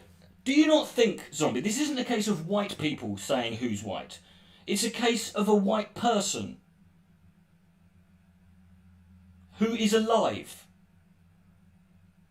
Do you not think that if Tom Jones was actually black, he might have mentioned it? Because if he hasn't, by now,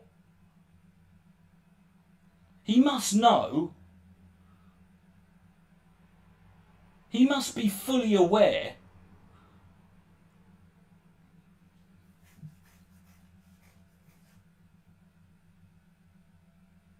That's what people. That's the You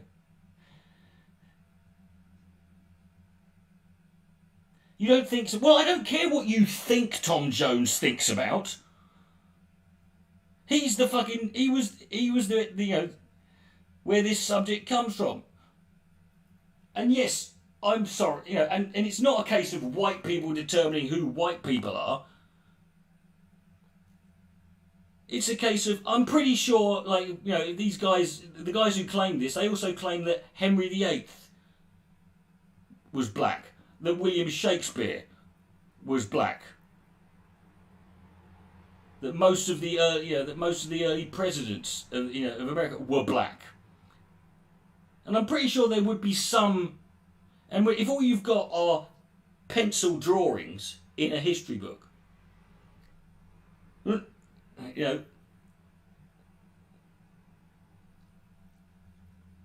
mean, I don't give a shit what colour, Tom Jones is from Wales, exactly, and you can't, and no black people come from Wales. It's impossible,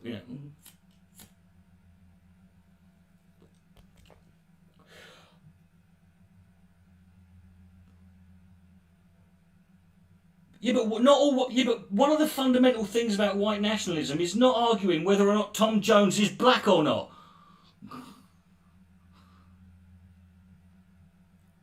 This isn't a matter of nationalists, black separatists versus nationalists. It's a matter of historical record.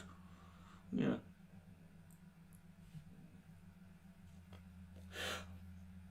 And good for them. I could fucking wipe a monkey's ass with what fucking the Hindu nationalists think.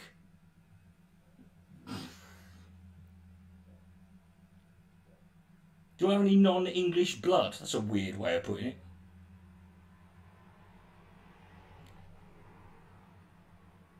Well, my real surname, which is Harris, is, there's actually an island in Scotland called the Isle of Harris, and the Harris clan. Even I used to have a kilt that was Harris tartan.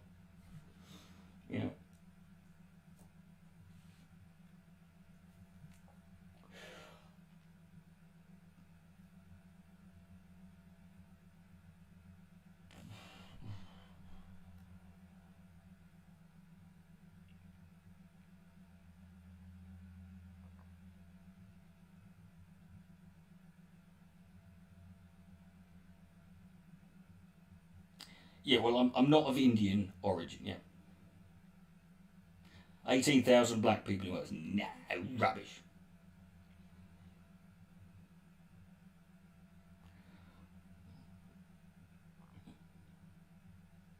How come the only rap group to come out of Wales was Goldie Looking Chain, which was 5 white geezers?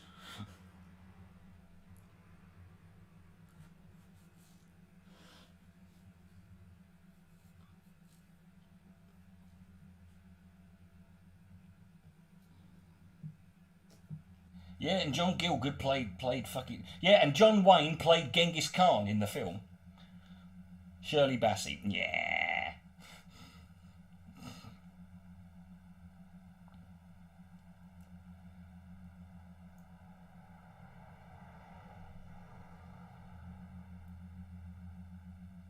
That to me is that's the only type of racially insensitive casting that I don't have a problem with John Wayne playing Genghis Khan, because it's so fucking awful.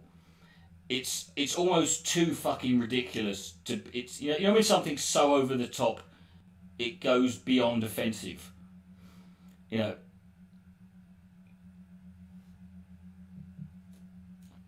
Go and watch. Go if you haven't seen it. Go watch, because go watch John Wayne playing Genghis Khan. It's hilarious.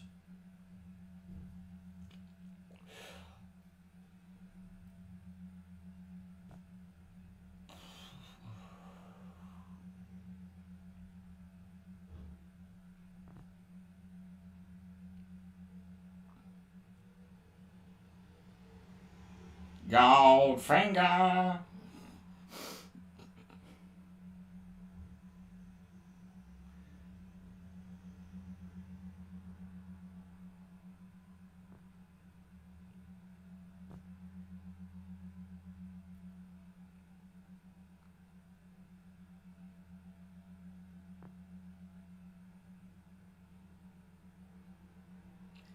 Yes, but the thing about I don't give a shit about that because white people paint Jesus as fucking a white person. But guess what? Jesus didn't fucking exist. You can paint a non-existent fucking person any colour you fucking want, as far as I'm concerned.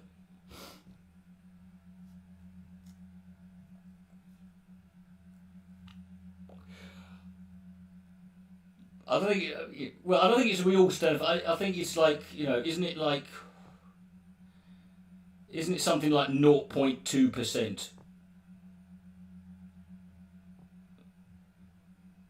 of all human beings on the planet can trace their lineage back to Genghis Khan?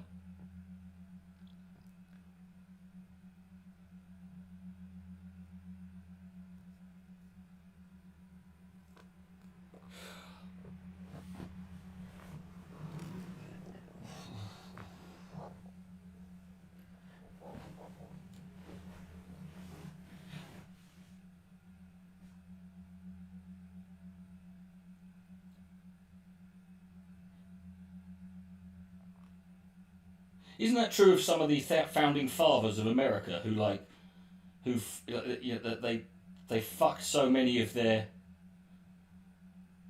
black slaves that, you know, that there's like a significant percentage of black people in America can trace their fucking ancestry.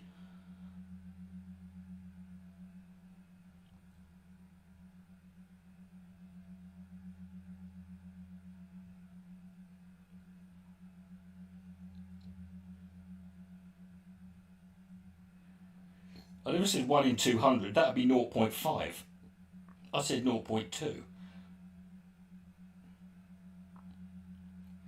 Yeah, but Moon, you're assuming that people A have read the Bible and B give a shit, you know, necessarily about what it says when they don't like it, you know.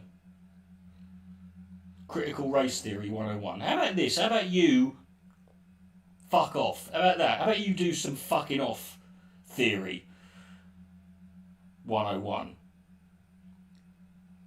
Do some kiss my ass theory.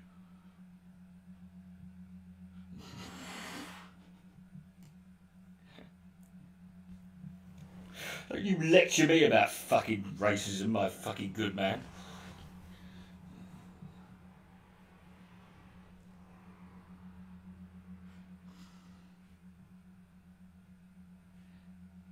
.5 what of Genghis Khan?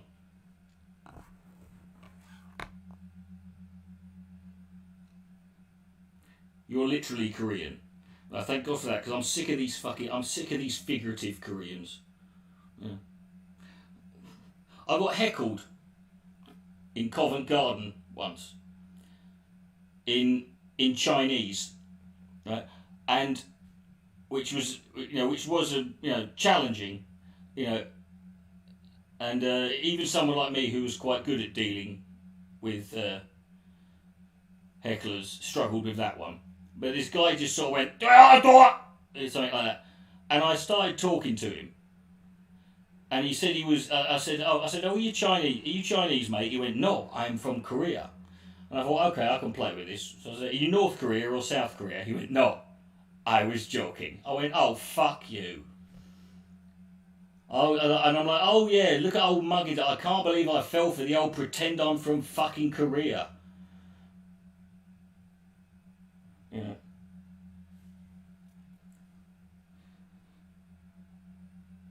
It's like, you know, and the problem with that is it's made me suspicious of anyone who's, whenever you say, you know, if someone says they're Japanese, I'm like, oh yeah, or are you a Chinese bloke fucking around? You know.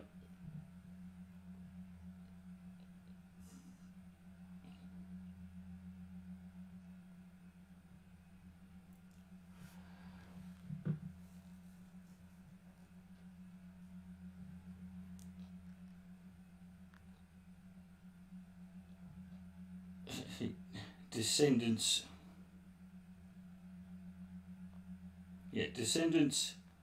of Genghis Khan. I'm a warrior Yeah, 1 in 200. Yeah, one. Okay. Discoveramagazine.com. 1 in 200 men are direct descendants of Genghis Khan.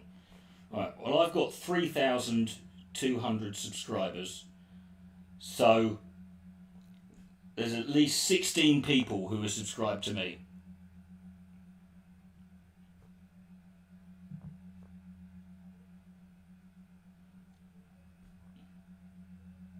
Am I looking forward to CPAC? Oh, fuck off. Ben, I don't care. Shut up.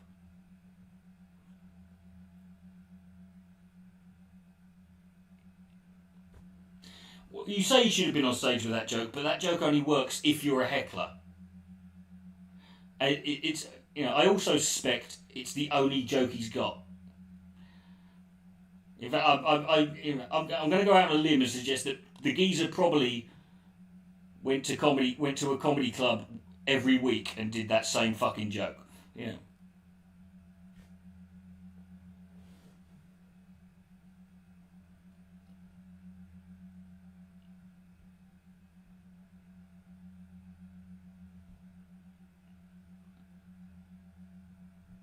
And I don't blame him. I would, you know. But, you know. But you can't build a career on that, you know.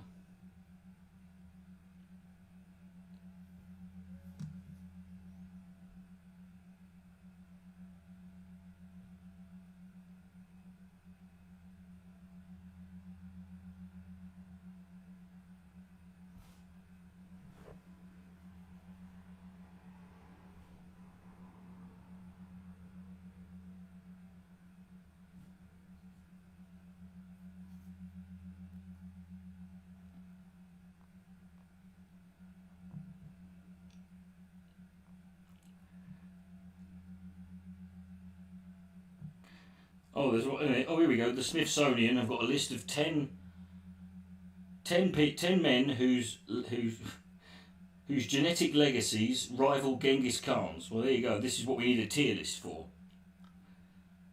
Zombie, would you stop talking about? I don't care anymore. Here we are.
Hey, Old Boy. Best film ever.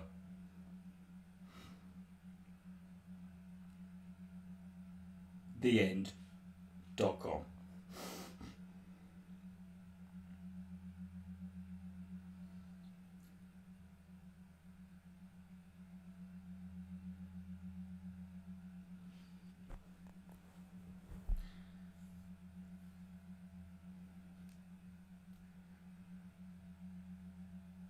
I wouldn't say Italians are masters of drama. I mean, they're dramatic and they're melodramatic.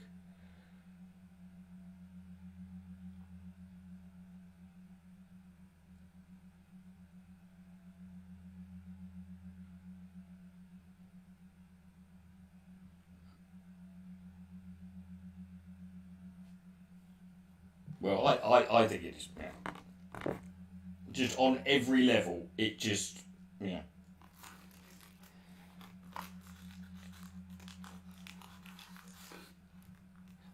Well, I've only watched it twice. Do I like the Spike Lee remake? No.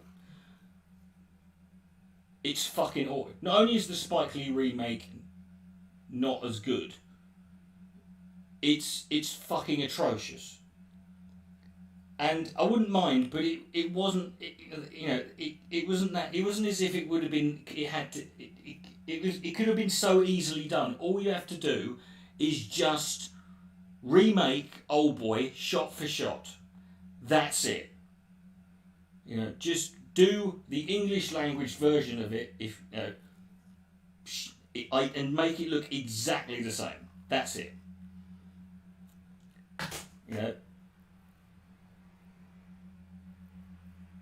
And then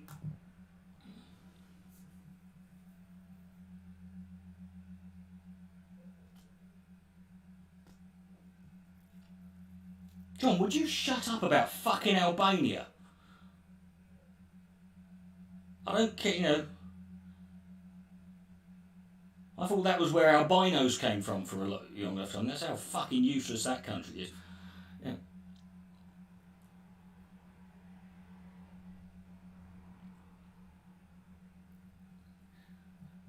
Why should I learn algebra? I've no intention of ever going there.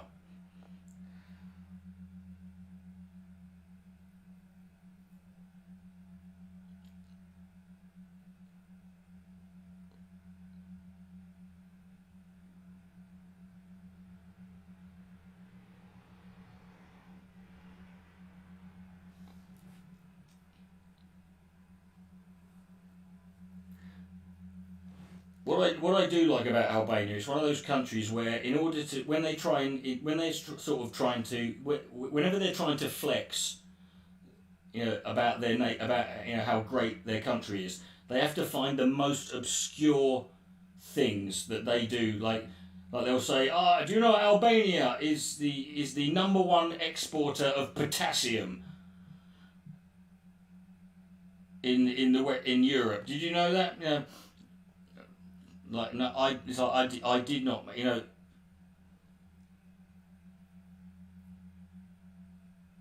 Can't hang around. You've got a whole lot of shit to sort out. Okay. Well, I hope you get it sorted. We'll be in touch later. Thank God. Go sort that shit.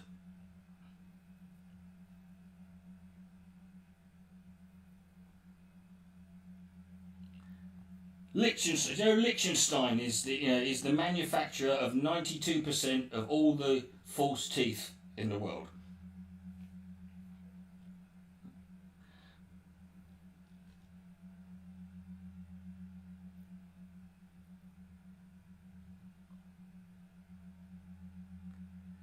Okay, it can't be an importer of cocaine in Europe because it's in Europe. Yeah.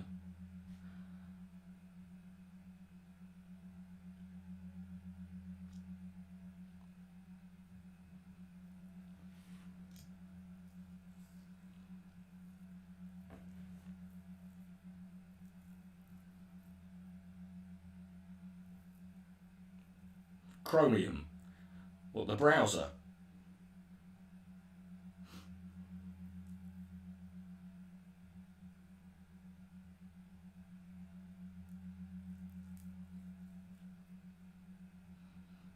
Also, if you've ever had if you or anyone you know has ever had a car stolen, there's an 80% chance that it ended up in Albania.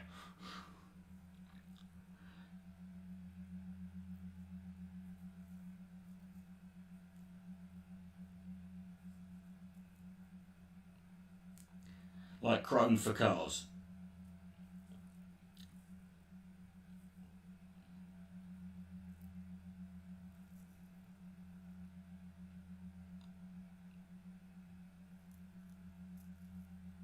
The word vampire. Exactly. The word. That's it. Not the story, not the folklore, not the actual, none of that. No, just the word. Yeah.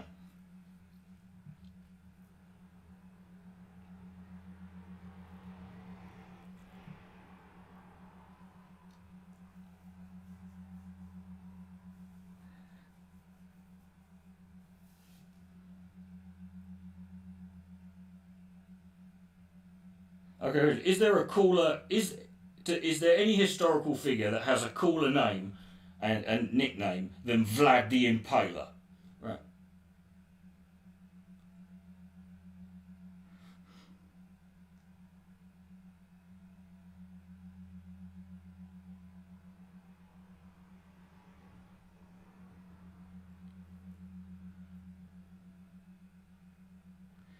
Well, you just call it something else, mate. You know. The word arguably is the least important part of it. Because you can just put any old fucking bollocks. You can call it any old bollocks you want. It will fuck, you know.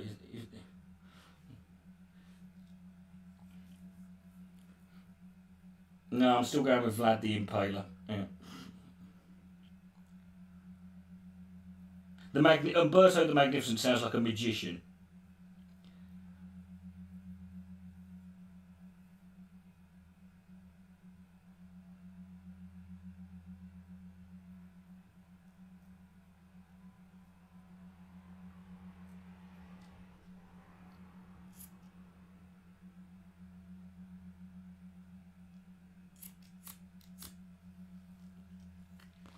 What do you call an Italian bloke with a rubber toe? Roberto! Yeah! Get in.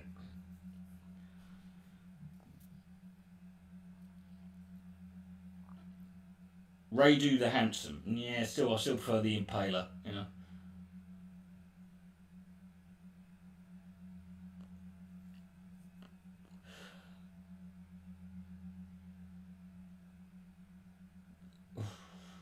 Rule of the Ottoman Empire. And he had to call himself the Magnificent. Yeah, see? And he wasn't even the original, see? He wasn't even, you know, see, he couldn't even call himself something original. Yeah.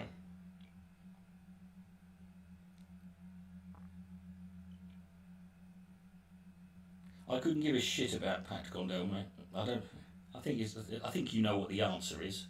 So let's stop fucking around, shall we? Abdullah the Butcher. Well, the wrestler.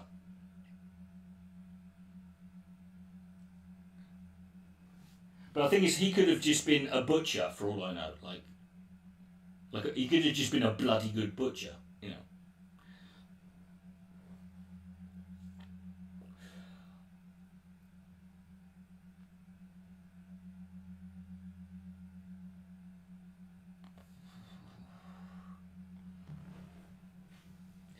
There's this bloke sat on a cliff, crying his eyes out, and looking out at the town where he lives. And this bloke walks up to him and says, "What's wrong, mate?" He goes, "I'll tell you what's fucking wrong, mate. You see that bakery down there? I opened that bakery. I worked there for 10 years. Do they call me Dave the Baker? No. See that building site down there? Right? I worked on that building. I worked for that builders for another 10 years. Right? I worked on half the buildings in this town. Do they call me Dave the Builder? No. Right? See that butcher's shop over there? I worked there for another 10 years. Do they call me Dave the Butcher? No, they do not. I fuck one sheep.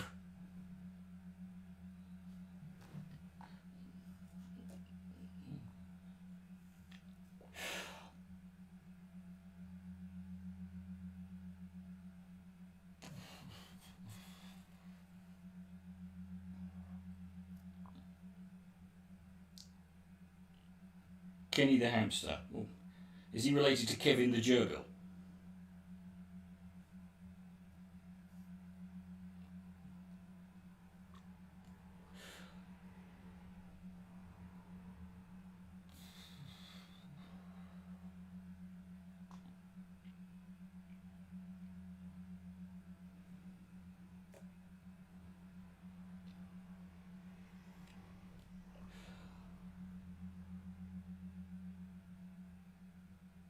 It's an old joke. I can't remember who I first. I think Terry Sadowitz. Gordon the Gopher, Ed the Duck. Yeah. Kermit the Frog. You know. But then you've got like Roland Rat. He's not Roland the Rat. He's just Roland Rat. Yeah.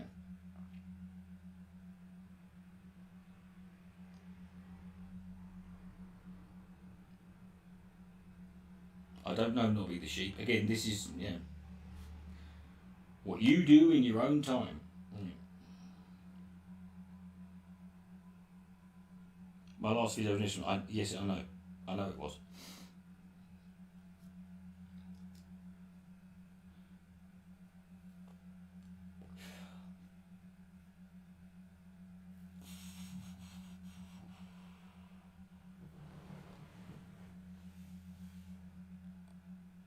I've got a vinyl. I've got Rat Rapping on 7-inch vinyl. I've got a copy of it up there.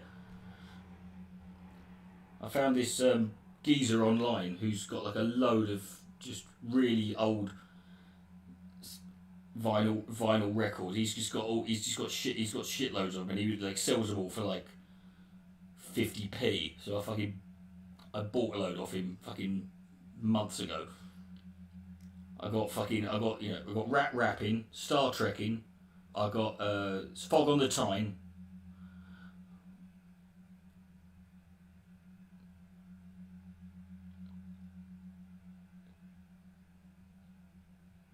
What's my political affiliation? Dude, are you new round here? Have you never watched anything I've ever said before ever?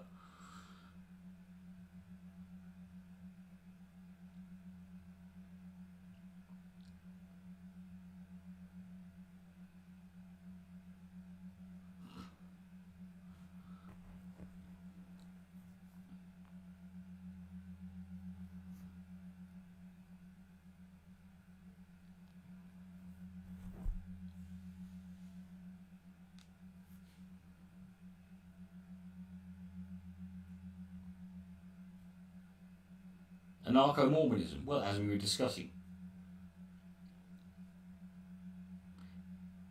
It's Mormonism, not Mormonism.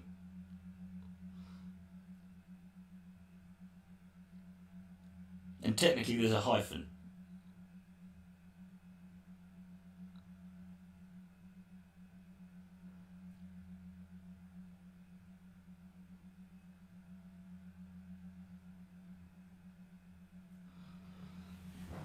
Hey, Reggie.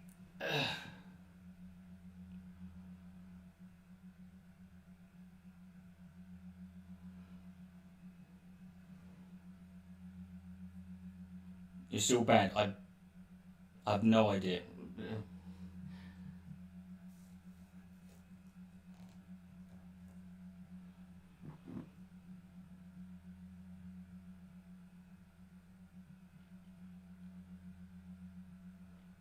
Did I fall on my bum? No, I've just got a. I've been sitting on my leg for the last hour, nearly 2 hours.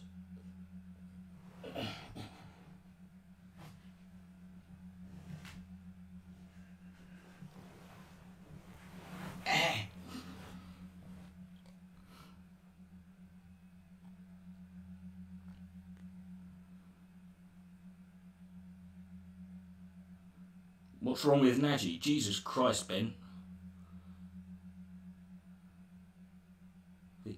Where do we start? I've only got, we only have, these are only 8 hours. No. I've seen loads of bottom TikToks.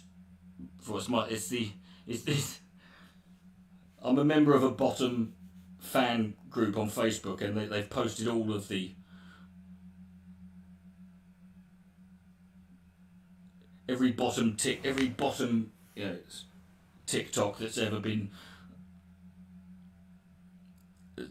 made has been posted there.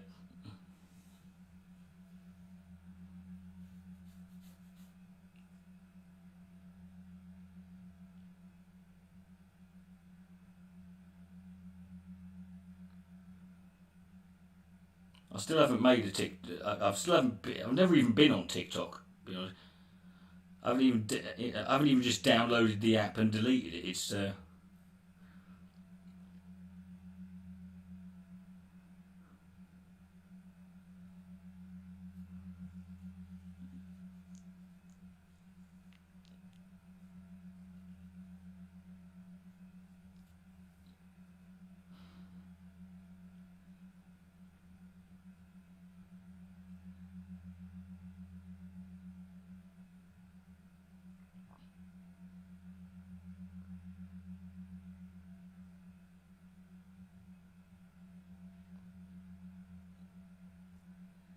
Got to eat. Back in a moment. Okay, back in a mo. A sex mo.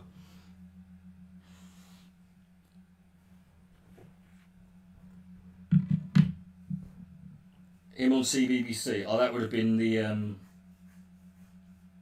George's Marvellous Medicine. Yeah.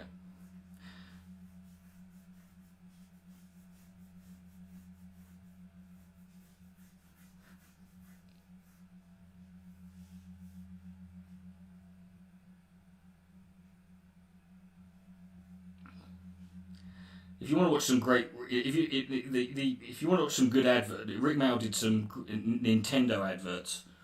Like I think there's a video of like someone uploaded all of them on YouTube, but he did loads of Nintendo adverts. In fact, he called his house Nintendo Towers because basically it paid for him. It paid for his house.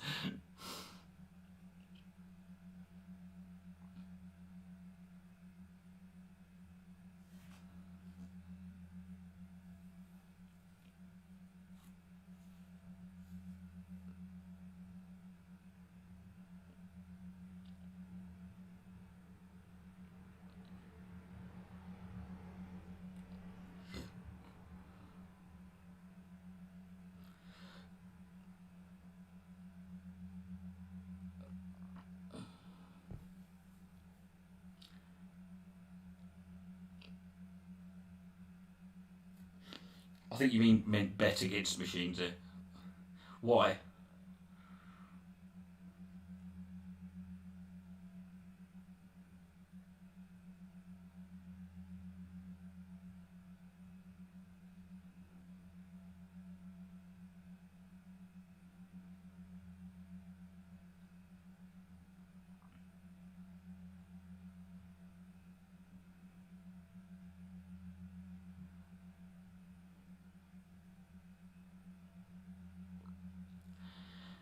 My parents let me watch my parents. There were only two. When I was a kid, there were only two films. My parents wouldn't. My mum and dad wouldn't let me watch, and that was Goodfellas and Scum. Right. By the age of 10, I'd seen every Nightmare on Elm Street, every Halloween movie, every Friday the 13th. I'd watched RoboCop, Die Hard. Fucking, just every, but not Goodfellas because it had too much swearing in it, And I don't know what specifically, the problem, why they wouldn't let me watch Scum. I think maybe it was a bit too gritty and realistic. Although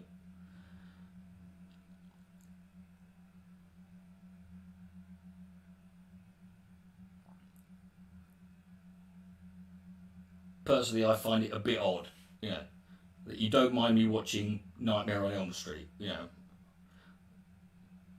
but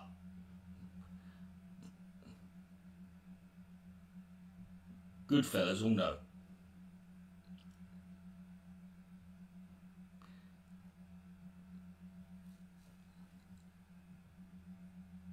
The swearing in RoboCop.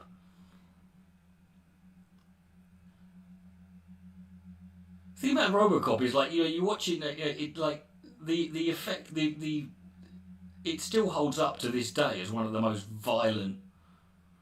Fucking, I remember that scene. The scene in the office at the start where Ed 209 basically minces that geezer in the office. I remember when that fucking seeing that, it was genuinely disturbed me.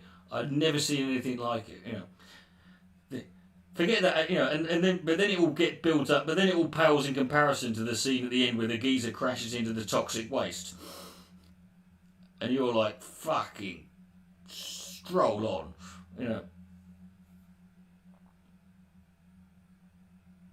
It's not stupid. I disagree, Nadji. RoboCop isn't fucking stupid at all. RoboCop is actually, it's a film people can dismiss. It's easy to dismiss it as some sort of just some silly man-child's violent action film, but it's not actually. It's actually quite smart.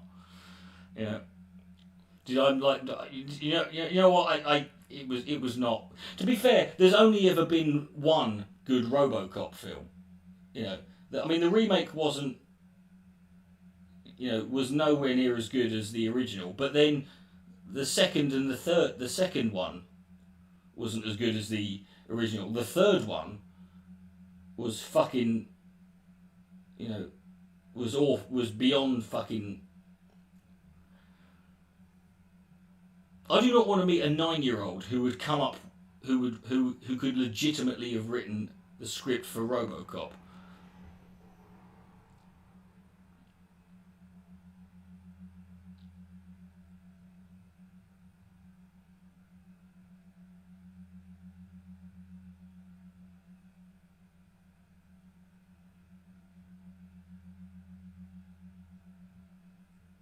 Yeah, RoboCop 2 had its moments, but it's almost like it was like RoboCop 2 was kind of trying to satirise itself. Like I can't buy into the idea that a 12-year-old boy could be the fucking leader. Could be a drug kingpin in the criminal. You know, I saw Terminator. Yeah.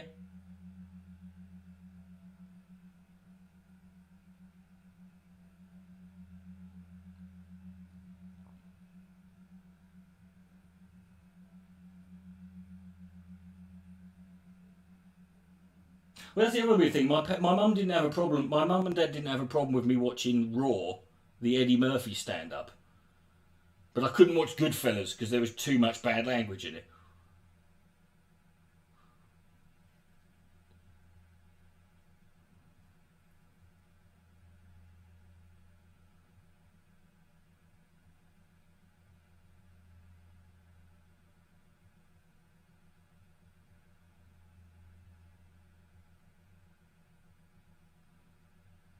Your brother turned around. Good for your brother. Your brother sounds amazing.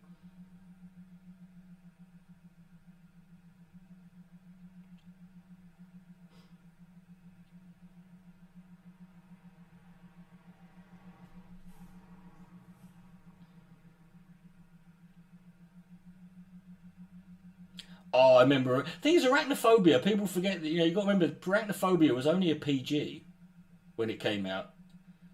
Like it wasn't.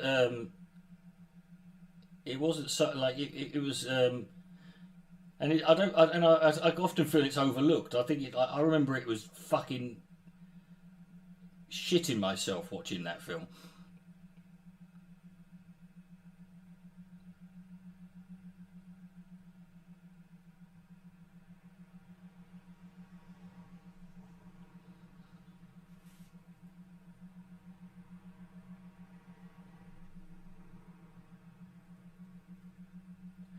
You know, I'm someone who's not really, I'm not scared of spiders, but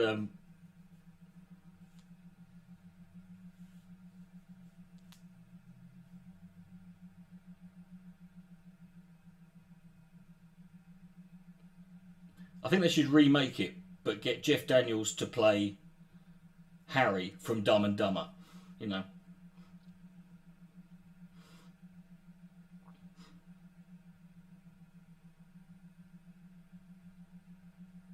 No, Jurassic Park had its fucking had its moments that would I mean Jurassic Park was like, I mean it's if you were lucky enough to see Jurassic Park when it came out, that's then because the reason they've never been able to do the reason none of the sequels or any of the Jurassic World, the reason they've never even come close to matching up to the original is because it was just that fucking, like the effects of Jurassic Park were just beyond anything. Like even today, it's like one of the few films from the 90s with special effects that don't need to be up. You don't need to update them. You can watch it in its original, form. It was that fucking good, like it.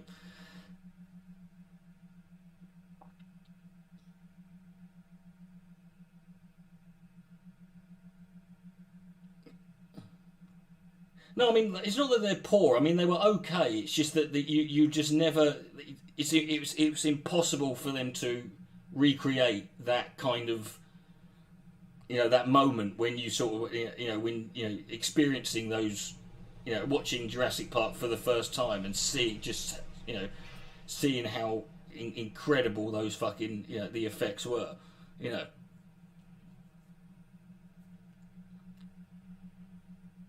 like it was so, I mean, particularly for like, a film coming out in the 90s,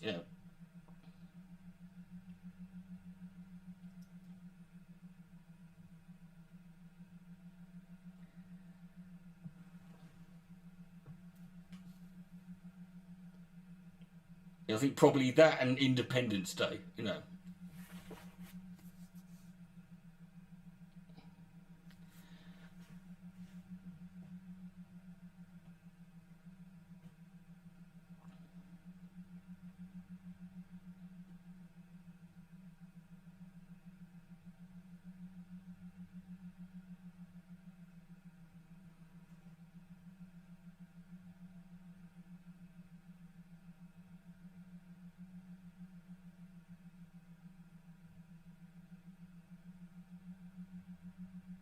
I remember in the late 80s going to the cinema to see the unfortunately failed, the and critically panned fucking, He-Man Masters of the Universe film with Dolph Lundgren playing He-Man. And like the big fucking selling point of that film was the fact that it was like, that was the fact that it was one of the first films to really heavily utilise what we would call now green screen, but it was blue screen back then, and even then, I mean, it was still fucking pretty, shite, Yeah,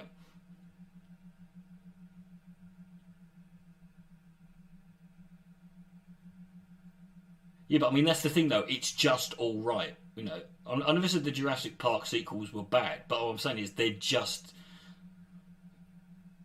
they're just all right, at best. None of them,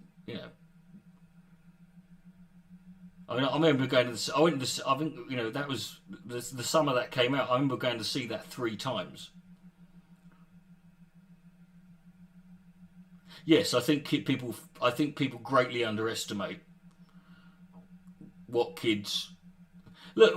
When we were kids, we all fucking. All of us.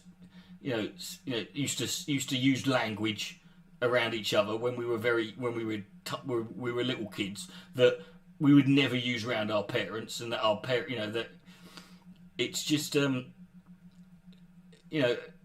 but like I used to I've done I remember the amount of stand-up shows I've done. Like I've done stand-up shows in like Edinburgh and at festivals, and and parents and I've had parents bring their like their kids, their son who was like 12 or 13 or 14, and I'm sort of like telling them beforehand, going, just you sure you want your kid? And then I forget, like I was listening to stand up when I was 9 years old, and it's like it's like, what's the worst that's going to happen? It's like, just because they hear something that's if generally they won't fucking, they probably, if there's anything they don't understand,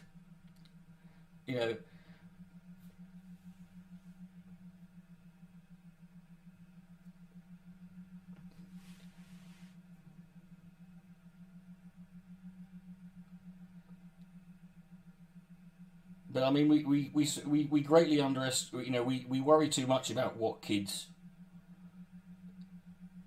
listen to, or the effects that it might it might have. I mean, it's just do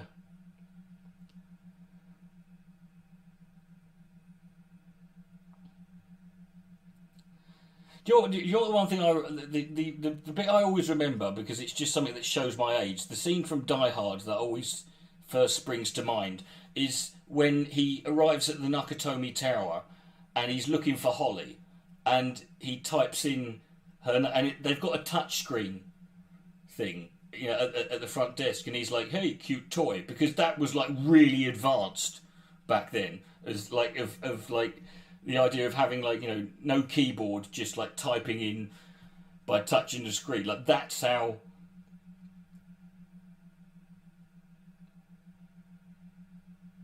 You know, that's how far advanced that was. You know.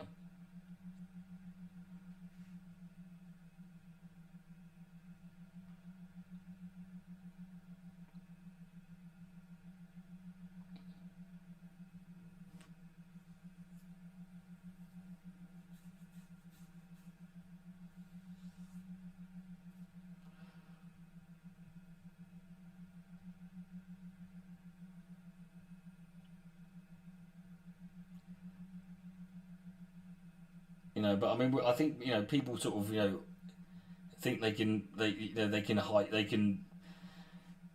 People try and shelter their kids from certain stuff, but then you think, you know, what did you? But I read most people, if we were being honest, it's like, you know, I bet you were watching stuff you shouldn't have been when you were a kid, or you were looking, you were, you know, listening to music, or you know, or you watching TV shows or films, or you know, looking at magazines that you know you that were, you know, that you that were not meant for people of your age, you know. But that's why when you look at, like, you know, over the course of time, like films that were an 18 certificate in the like 80s and 90s, you know, they would have been, you know, they would have been a, you know, a 10 in the 90s. They would have been in the 90s 2000. They would have been a 12. You know, you're late for everything. Yeah, World War Two.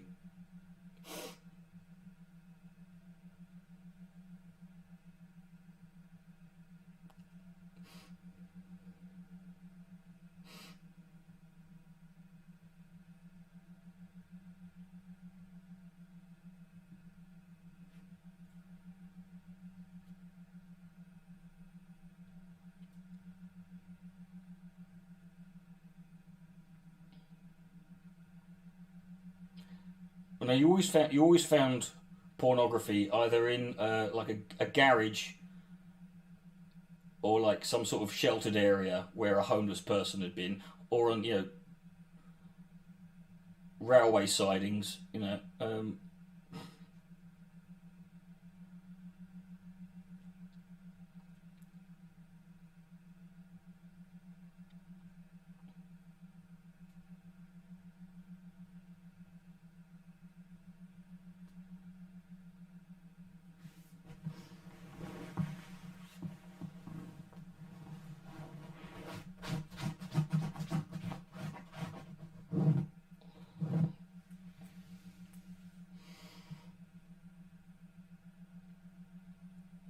I love the story behind the scene in Die Hard where, you know, John McClane like lets Gruber go, and you see Gruber fall. The story behind that is great because like they were obviously, you know, they this was it was done in a it was done in, obviously in a studio with, like, you know, lots of padding and shit around there, but they like but. Alan Rickman's hanging off the side of this. You know, he's being held onto, and they said, "Right, we'll let go on the count of three," and they let go on one, which is why he pulls that brilliant face as he's you know, as he's falling, because he was nervous about doing the bit. But the amazing bit is when you watch when you watch the like the when you watch the shot of him, like the guy falling, for the bit, like he's waving his arms. You're like, that's an actual bloke. Fucking, it's, oh god, I would have fucking, I can't imagine. Well, you won't see me on Iron Chef because I'm not a chef. You know.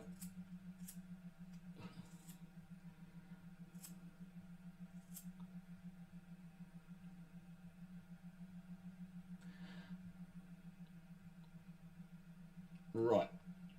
I'm gonna give it. Gonna take it up to 2.5. Give it 10 more minutes, and I'm gonna call it out. You know.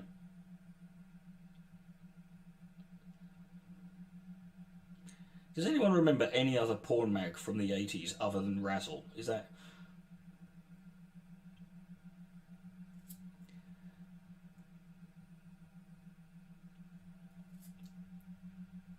Call off Christmas. Oh, the spoon as well. No, I'm not hiding master cooking skills, mate. If that was the case, I would have, you know. I'm not. I can cook, you know, and I work in kitchens, but you know, I'm not a chef, you know. And even if I did, I don't want to be. I don't want to go on television and do it, you know, because.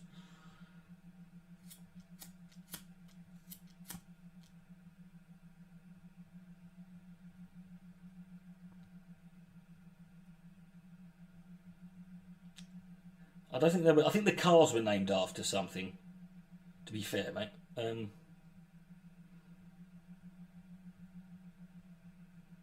Mayfair, wasn't that another one? Yeah. Penthouse. That's what I'm thinking of. Yeah.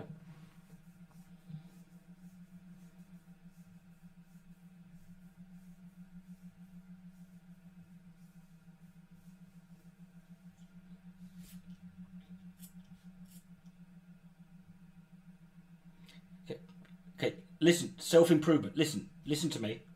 I do not want to go on a fucking cooking show. And I will not be going on a fucking cooking show. TheEnd.com.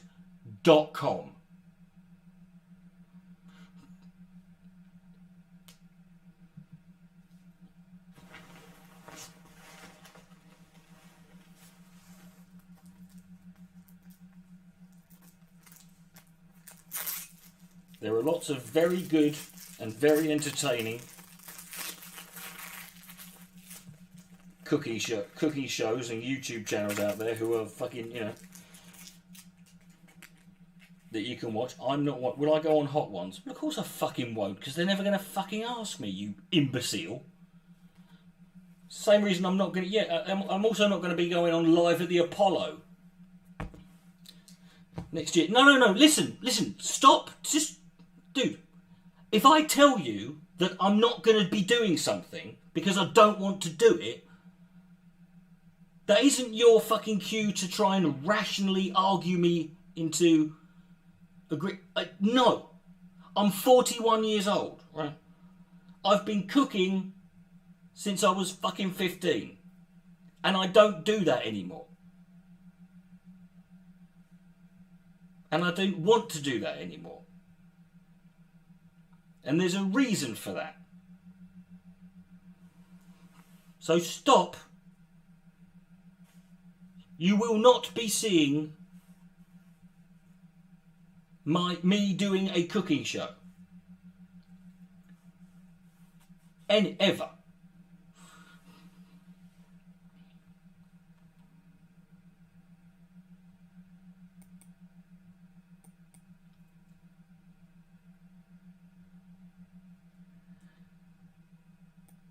Tell you what, Atrium Steps was, you know, shrewd. He was smart to fucking call himself Atrium Steps, because his real name is Ian Watkins, and he didn't know that at the time. But that is a name that would.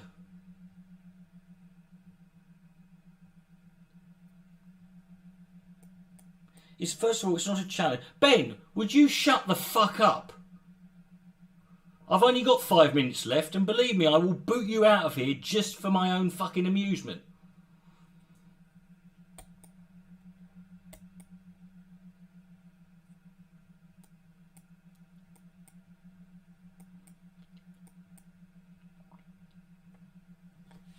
I think there's loads of good cooking channels. I like Sorted Food, they're good. You know, I like Matty Mattison, he's good. Yeah.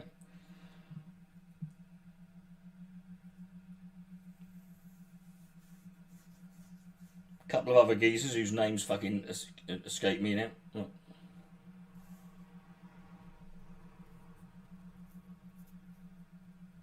I like Eston Blumenthal, he was good. Yeah. Ramsay, obviously, I did a video on kitchen nightmares, you know.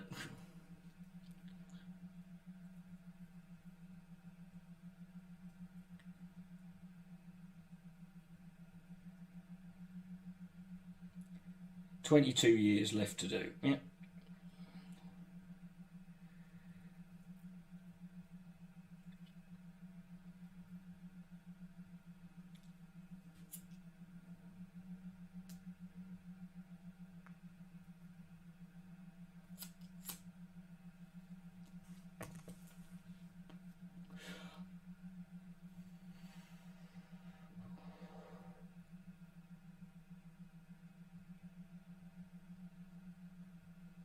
To be fair, the Welsh national dish is just cheese on toast, essentially.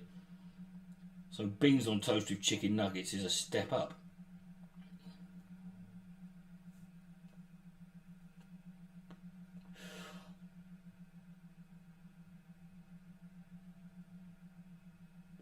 Alright, we got a big ambassadorial reception, right? I'll put the grill on, shall I?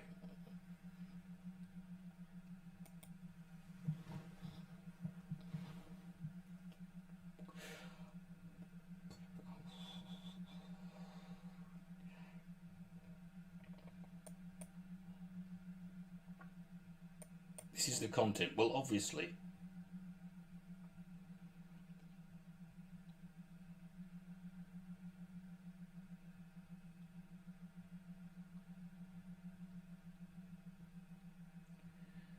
You paid 80p for some daffodils. Just nick them from a fucking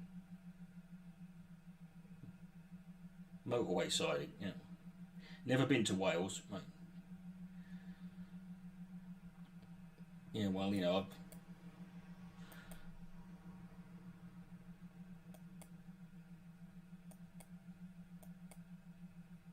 I'm sure you. I'm sure you'll fucking survive, mate. You know, it's. If you're gonna go anywhere, well, you need to go to the Gurnos.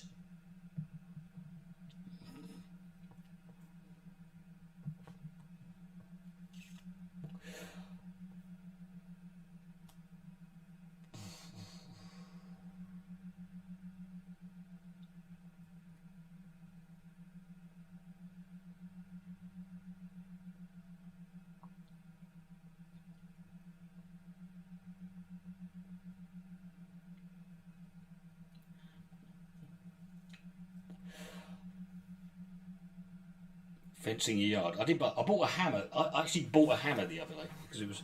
Let me show you my new hammer. It's fucking well good. It's also a. It's also a security. But I bought this and some fucking massive nails because I'm going to put all my skateboards on the wall. And look at that fucking thing. Yeah. You can fuck. You know. That is. You know. I could fucking crush a few fucking, you know.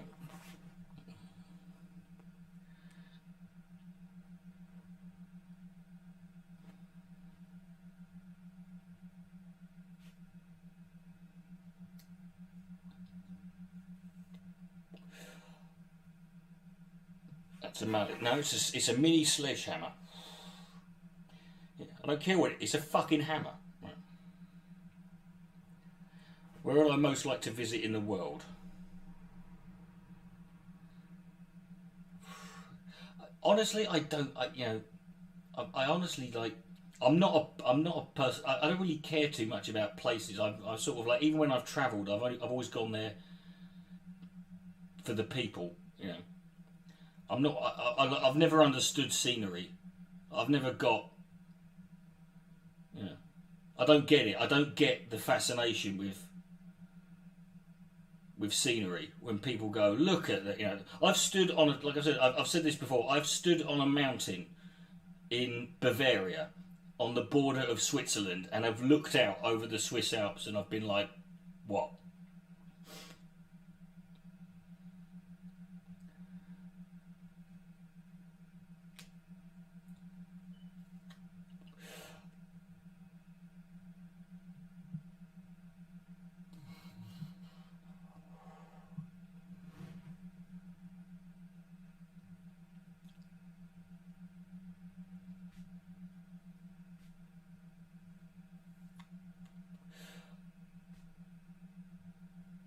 You know, generally when people say the scenery is amazing, what they mean is there's fuck all there. It's got mankind has not yet fucking concreted over it and fucking built shit on it. That's all they mean.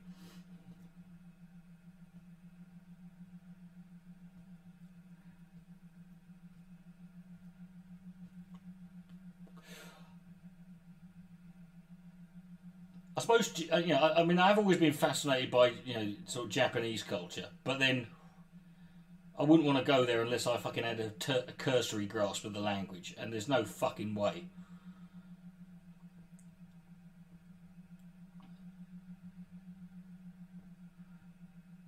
I'm learning Japanese, you know.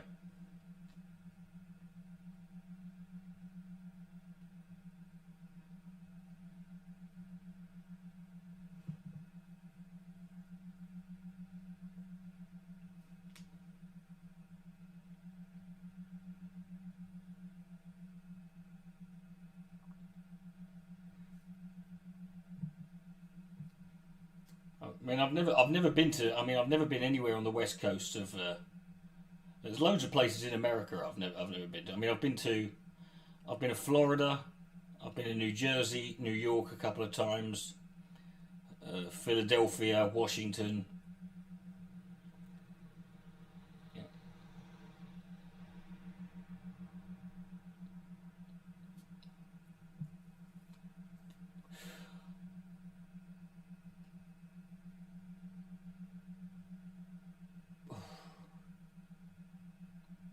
Have I been to Reading? Yes. Reading, a town that was named clearly by someone who wasn't very good at that. No, I liked it. You know, like I said, I don't, you know, I go for. I went to. I go for the people. You know, I'm a people person. You know, you can see everything. You know, any sort of, you know, anything you want to see, you can see it online. You know, I don't need to stand next to the Grand Canyon. I can see pictures of it. You know, Northampton is still my number one worst place I've ever been to. I was only there 18 hours.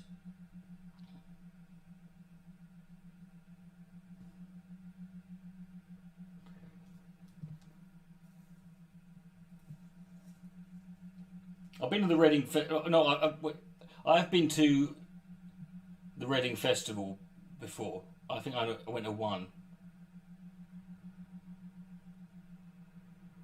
What year did I go? It was 98. Beastie Boys, Foo Fighters, Prodigy.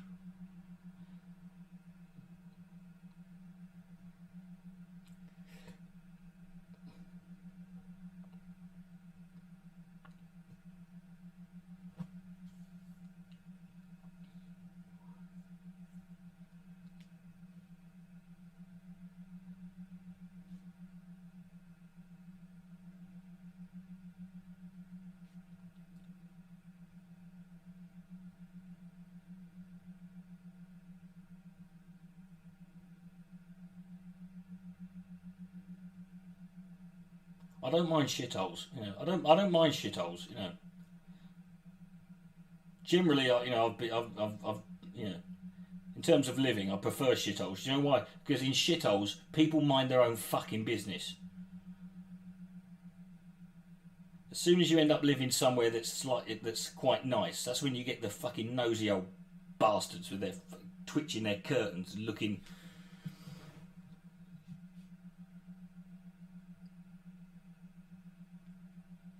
It's like fuck it. Whereas in a shithole, it's generally there's a general sort of like silent agreement amongst everyone who lives there, saying, "Look, we're all doing something dodgy that we shouldn't be doing. So you leave me alone. I'll leave you alone. You do whatever dodgy shit you're doing. We'll do whatever dodgy shit we're doing."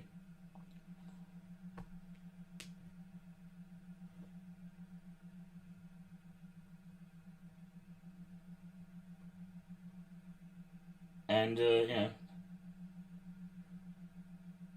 and we'll leave it there. You know.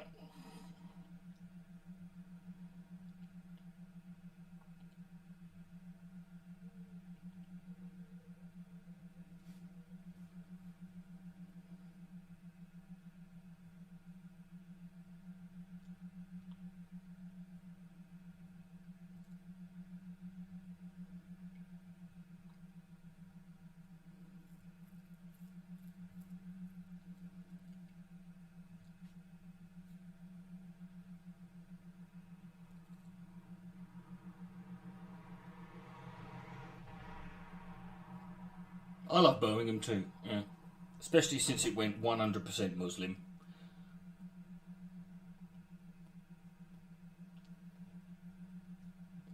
I live in the shit part of Birmingham. It's called Birmingham. No.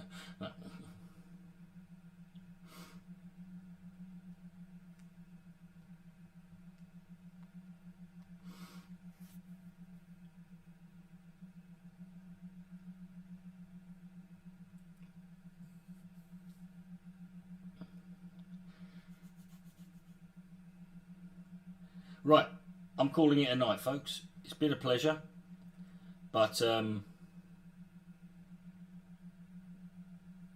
onwards and upwards. For God's sake, try not to kill anyone. And if you do, don't mention the fact that you're subscribed to my channel. It reflects very badly on me. Anyway.